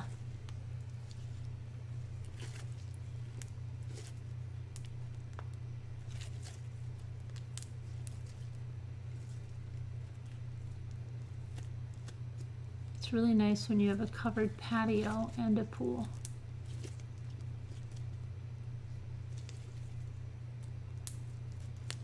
No, we're sleeping.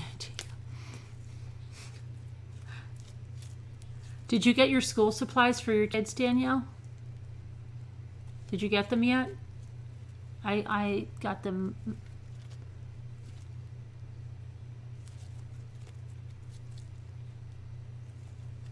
You didn't get them yet? It's okay. You have a couple of days. Your kids don't bug you about that? Did you get our school supplies?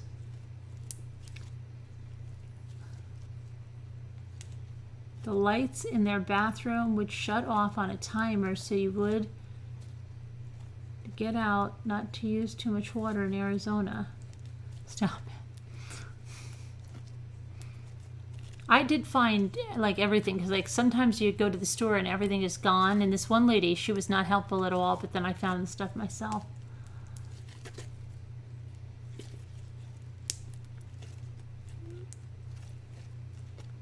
They're driving you crazy.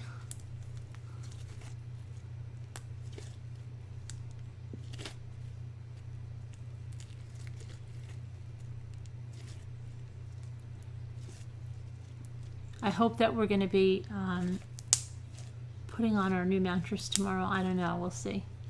Maybe not. I don't know. You have an idea for a project? What about upcycling a small piece of furniture? I just did a tea cart. Well, I just did a tea cart that I just have to put the video up. But yeah, definitely. I've done, yeah. King size bed, yeah. Mm-hmm.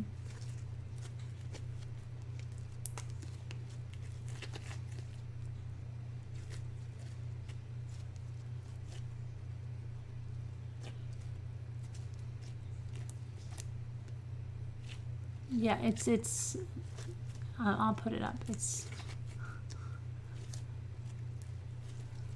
But I want to, I just bought an orbital sander tonight for myself, a disc sander, because Jimmy gave my disc sander to the painters that were here, and I'm not using it again. I told him I'm not.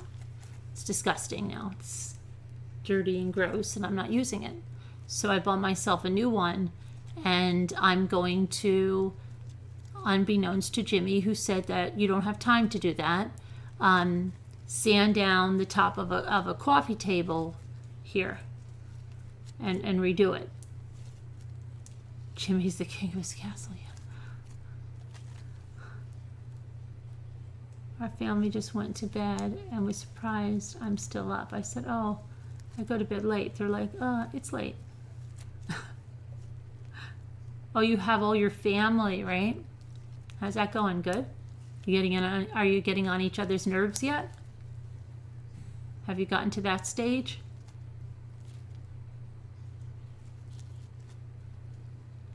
You just distressed an oak dresser.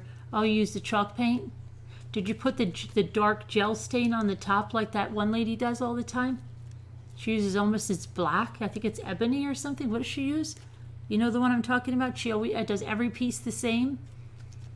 She does it with the chalk paint on the bottom, and she puts that dark gel stain. It's almost like black on the top. You have a coffee table you want to chalk paint?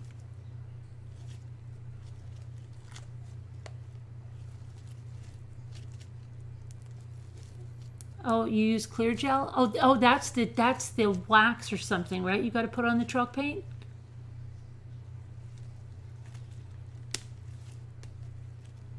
Isn't there a wax and there's another seal, right?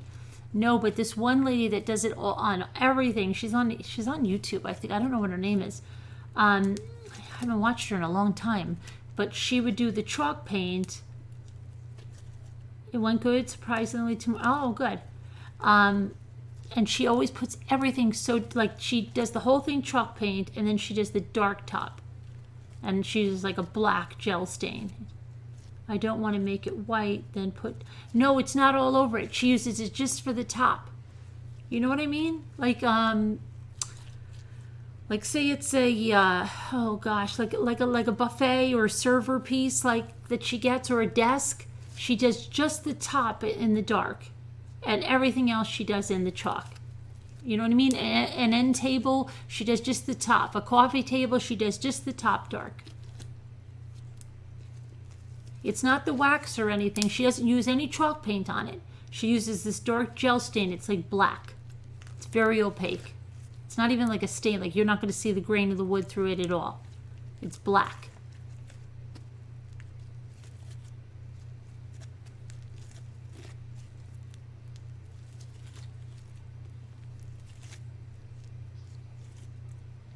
I was scared to do that too when I made my turquoise. I was scared to go over the glaze, but I loved that dark glaze.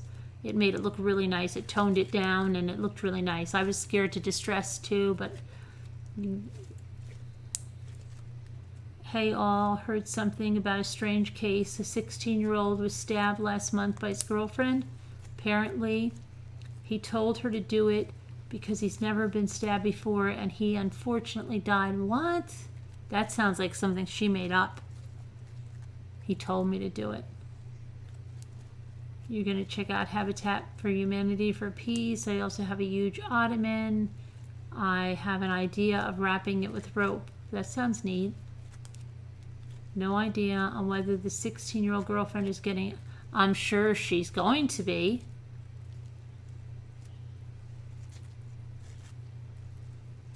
Why would you want to be stabbed?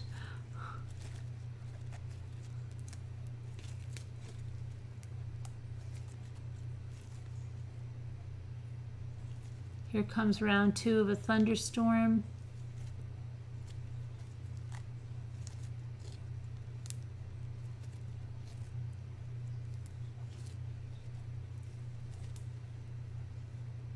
I've never been stabbed.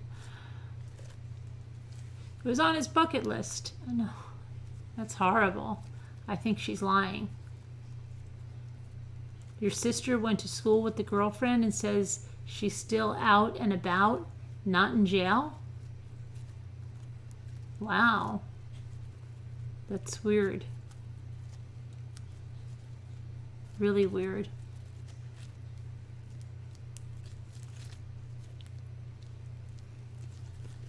Perhaps she got out on bail. You had bad storms tonight? Really? Huh, I wonder if they're headed my way. My mom would hide her tools, and he would often ask. Yeah, well, he just gave the guys a Sandra. I'm like, I am so...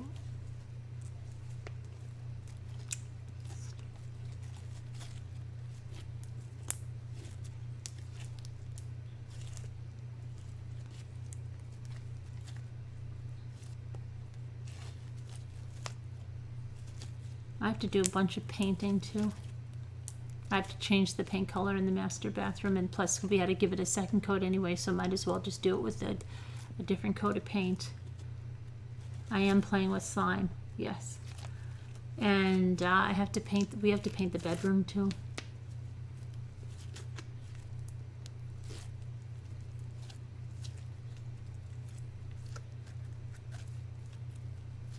Painting always sounds so fun until you actually do it.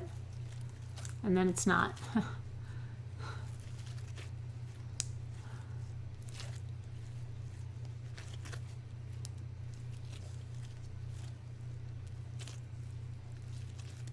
But I gotta figure out, because something messed up with the way they sheetrocked the wall in the bathroom, the stupid guy.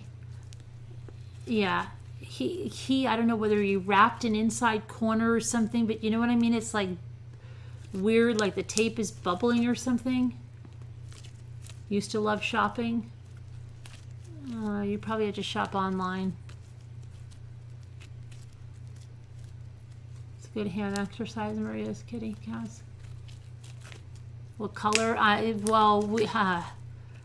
think we're gonna do it like probably something close to the kitchen, which is, I forget, I think this is a high style beige, and the bottom is something toffee. What the heck is the bottom of this? It's high style beige, and I used to know the colors by heart. Or maybe I have in the foyer, what is that called? A baked scone? Something like that, because we did that splash green. It doesn't match the tile upstairs well, and it looks weird. We're used to it now, but it looked weird. It still looks weird.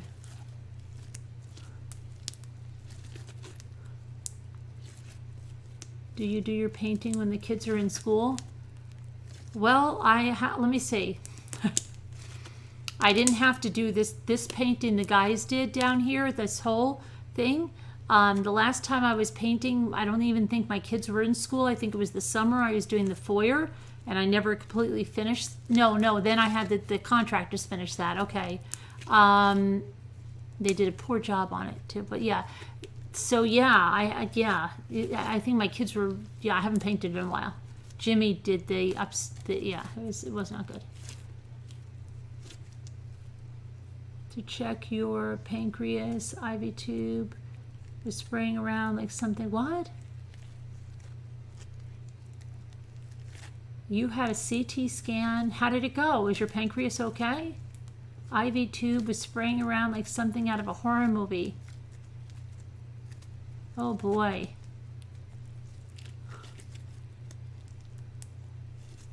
Hope your pancreas is okay though. Why is the chat moving like it's not moving? My chat is not moving at all.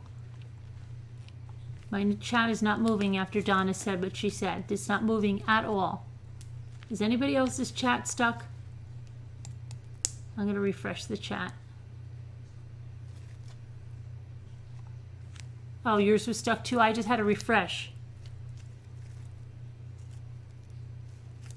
My chat was completely stuck. You'll know the results next Thursday. All prayers for good results.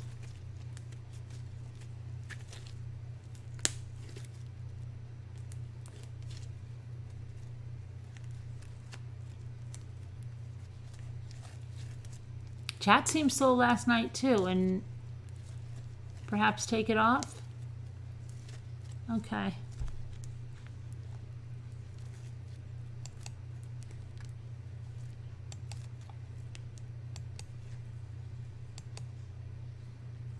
Gotta find the, hold on a minute.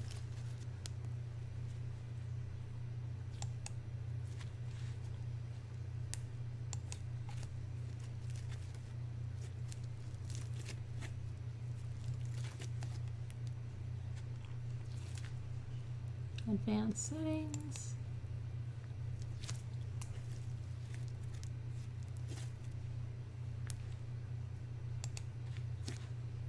Okay.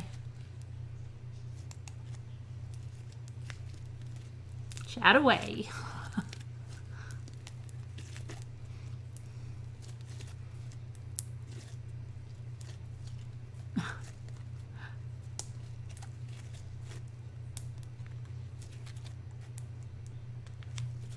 When you were in the hospital last year, the doctor said I could go home, and then he took the plaster off of an abscess. Oh, yee. That sounds delightful.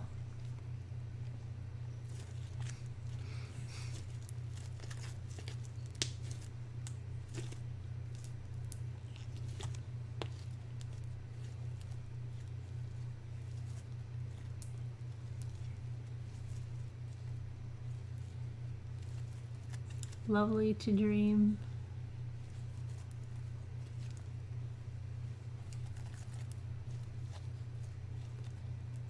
Chip dip. I could go. I might have some. Yeah, I bought some chips dip. What happened to what I was saying? I was telling you how to fix. Oh, you were telling. I didn't see it. Tell me how to fix it. Please tell me how to fix it. You know what I'm talking about? Where the tape gets like bubbled or something? Do you know what I'm talking about? You know? How do you fix it?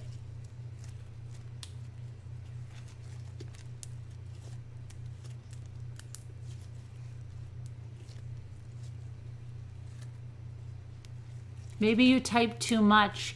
You got to type a little bit at a time. You were in the hospital for 9 days? Why? No more slow chat. The doctor said you're not going home today and called the surgeons. Just about asleep? Late for you? Okay. Hey, Kristen.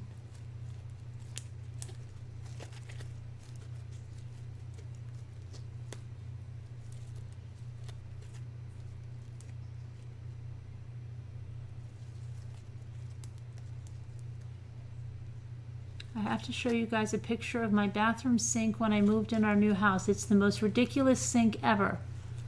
Send it to me.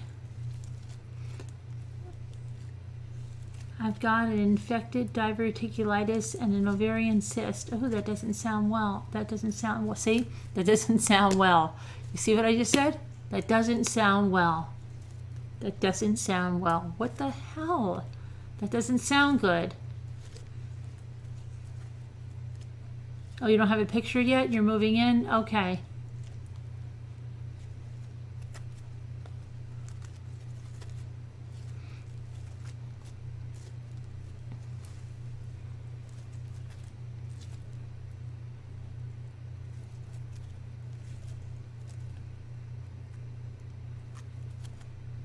Spray with hot water.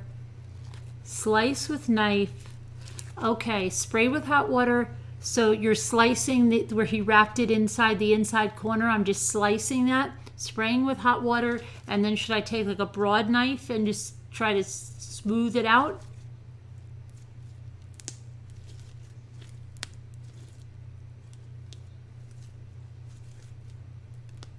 Okay, and then just paint on top of that, or do I have to do all the spackling crap over again?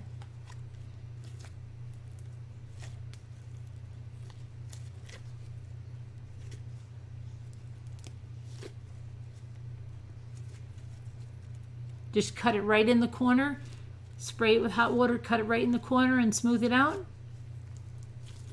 I wish you could see how beautiful Colorado is in the mountains. Watts was out in prairie land. Yeah, it wasn't very beautiful there at all. I'm sorry, it wasn't. It looked like a dust bowl. I'm sorry. And the highways, it looked, I don't know, I didn't like it at all. It looked all flat and dry, yeah, very dry, very windy, very like a tumbleweeds coming through. I wasn't impressed.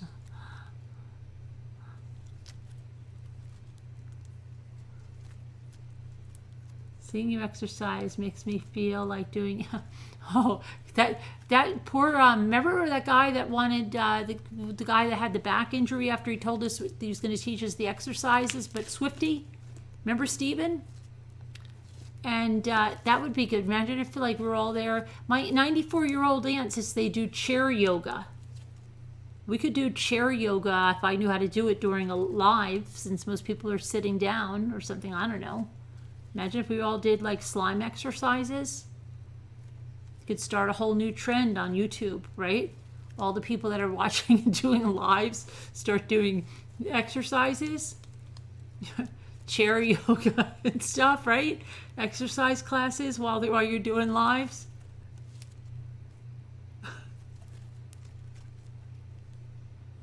I actually have my hand weights in the sink. It would trend, right? Everybody like, okay, everybody, you've got your slime. Did you make it the way? Everybody's ready. 10 reps now, and then we'll. Oh my God. Your dad does chair yoga?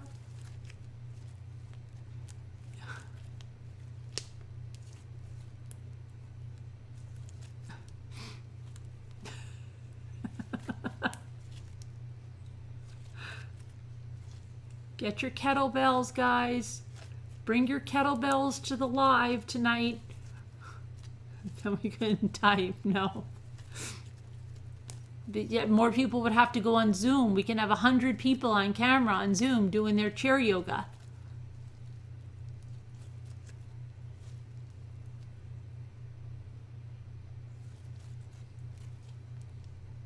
Every 20 minutes we have to do a couple laps, right? Yeah. Come back. We'll be back and run around the house real quick. Slime yoga.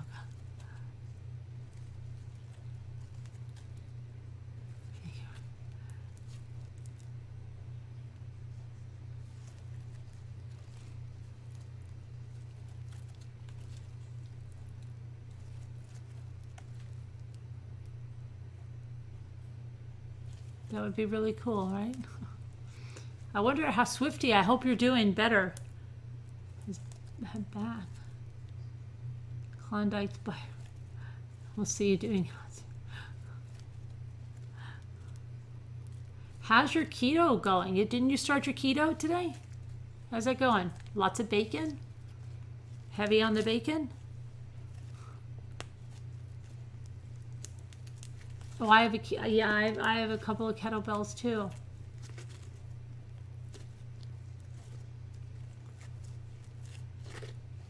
Yeah, it really looked bad, and it wasn't green. There wasn't nice trees, and the rides, like by those convenience stores, it was so stark, and I didn't like it. It was just brown, very, very brown. You started today, wasn't that bad, except for this headache. I have no sugar.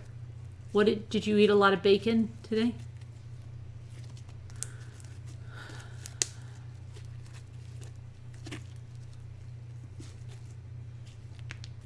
We do that at the community college. Also chair aerobics. I am down to 1 day a week at PT, and they have me doing some weird things. Yeah, more than usual. I had it for breakfast and lunch.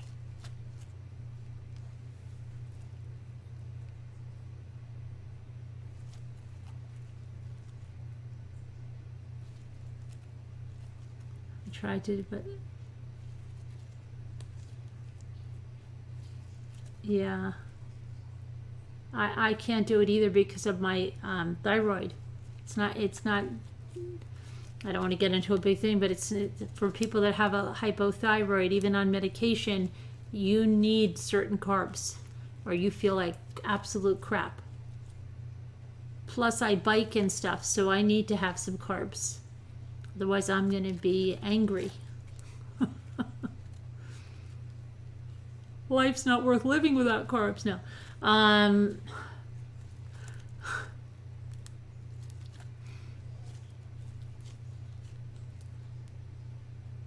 Vale areas are nice, yeah.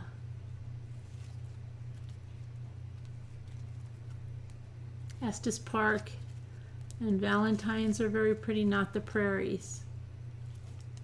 Coffee, just skim, no sugar. Oh, I completely forgot. I'm going to have to, what do you think I have to? Would you forget your keto today? Keto is the same thing as that, the Atkins. I think it's more restricted than the Atkins.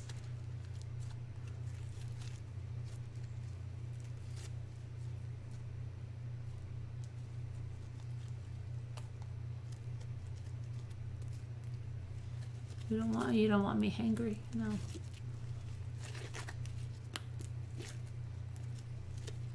I don't know. Keto is similar but not as strict. It's basically no carbs. They want you to go into that ketosis. You're hypoglycemic, and my family has history. I get non-functional when I don't have food in me. Too many sugars added to our foods. No wonder people have diabetes. Hypoglycemic, yeah.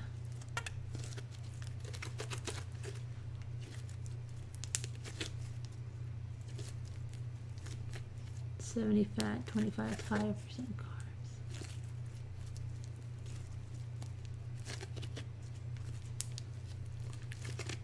I just can't believe how this is like the greatest slime now. We thought this is the one that Luke and I thought we ruined, remember? It was, and he said, Mom, put it in the container and check on it. Did you just hear that? Makes lovely sounds too. Check on it in two minutes. And even in 2 minutes, it wasn't that great. But now, it's really good. I think it's the best slime we have. And now I can't remember how we made it. I'm trying not to make too much noise with it, but it does pop and stuff. It makes squishy, gross sounds too. You did 0 carbs? Yikes. How can you be an Italian with 0 carbs? Blame it on the slime. Yeah, right? It was hard to do that?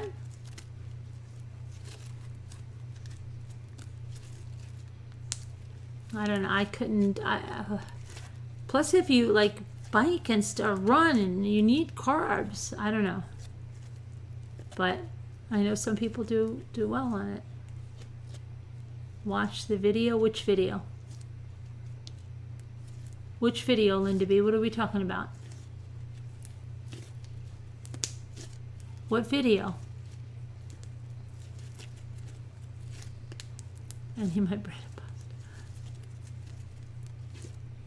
Oh, the making the slime. Oh, yes. See?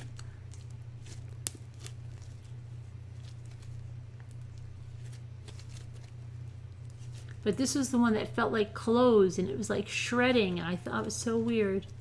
You have a warm bath to help. You broke a vertebrae in your spine at 11, and the nerves. Oh, yeah. Well, Evie, I have some messed up vertebrae too.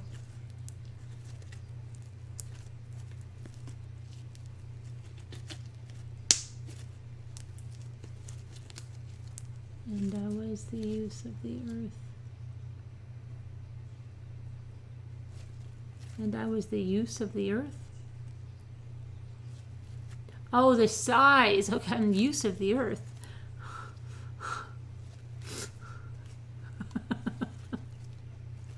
The use of the earth. I really don't want school to start.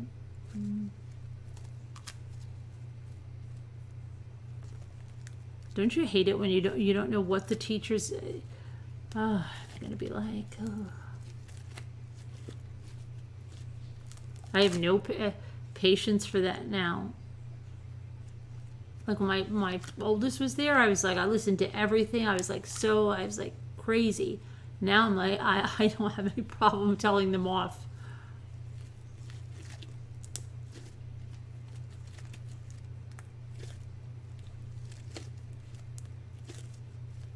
Ooh, a spine transplant. Yikes.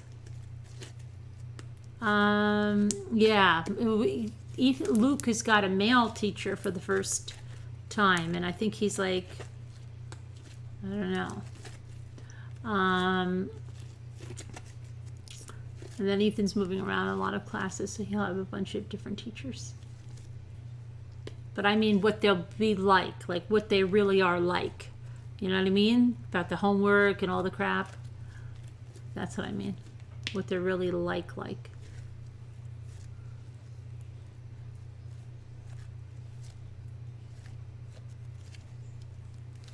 Cut back on your slime. It will, yeah.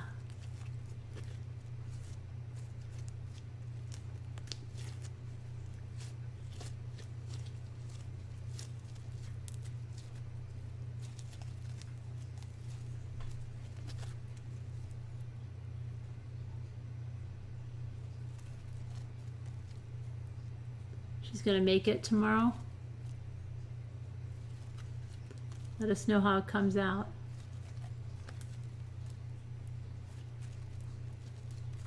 Did you buy all your ingredients?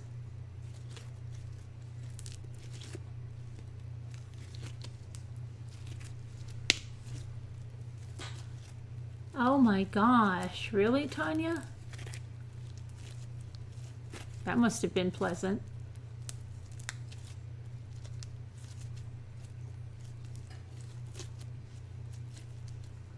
Oh, nope, you're the worst. How's your son doing in college? It's going okay? Everything's good?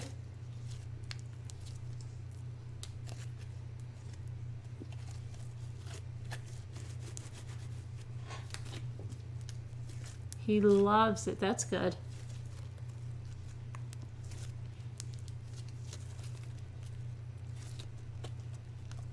You feel better?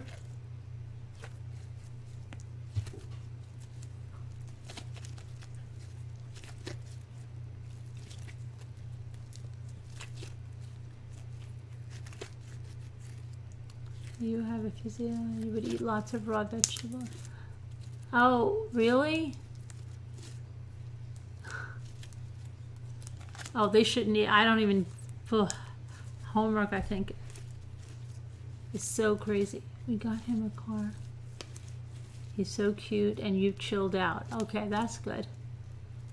Good, good, good.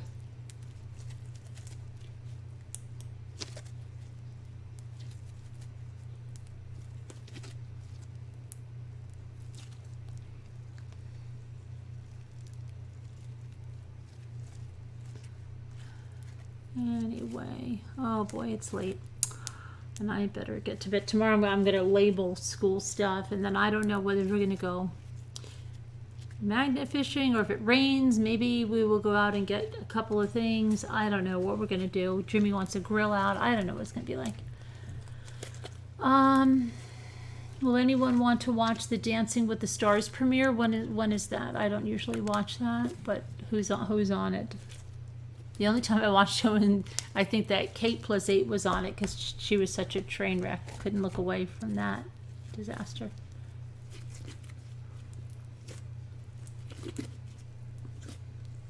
Who? Kate plus 8. You know, Kate Goslin. Get me stuff for school. I got the stuff for school. I'm all set on that. I just have to label it.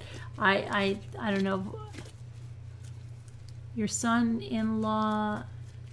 Oh, they will be in the audience? Your son-in-law, grandson, my son-in-law, grandson, and granddaughter will be in the audience. Oh, really? Neat. Kim Kardashian was a mess on Dancing with the Stars too? Oh, I'm surprised. I didn't see that. All right, guys. Thank you to our moderators. Thank you guys for coming. I've got to put the slime away.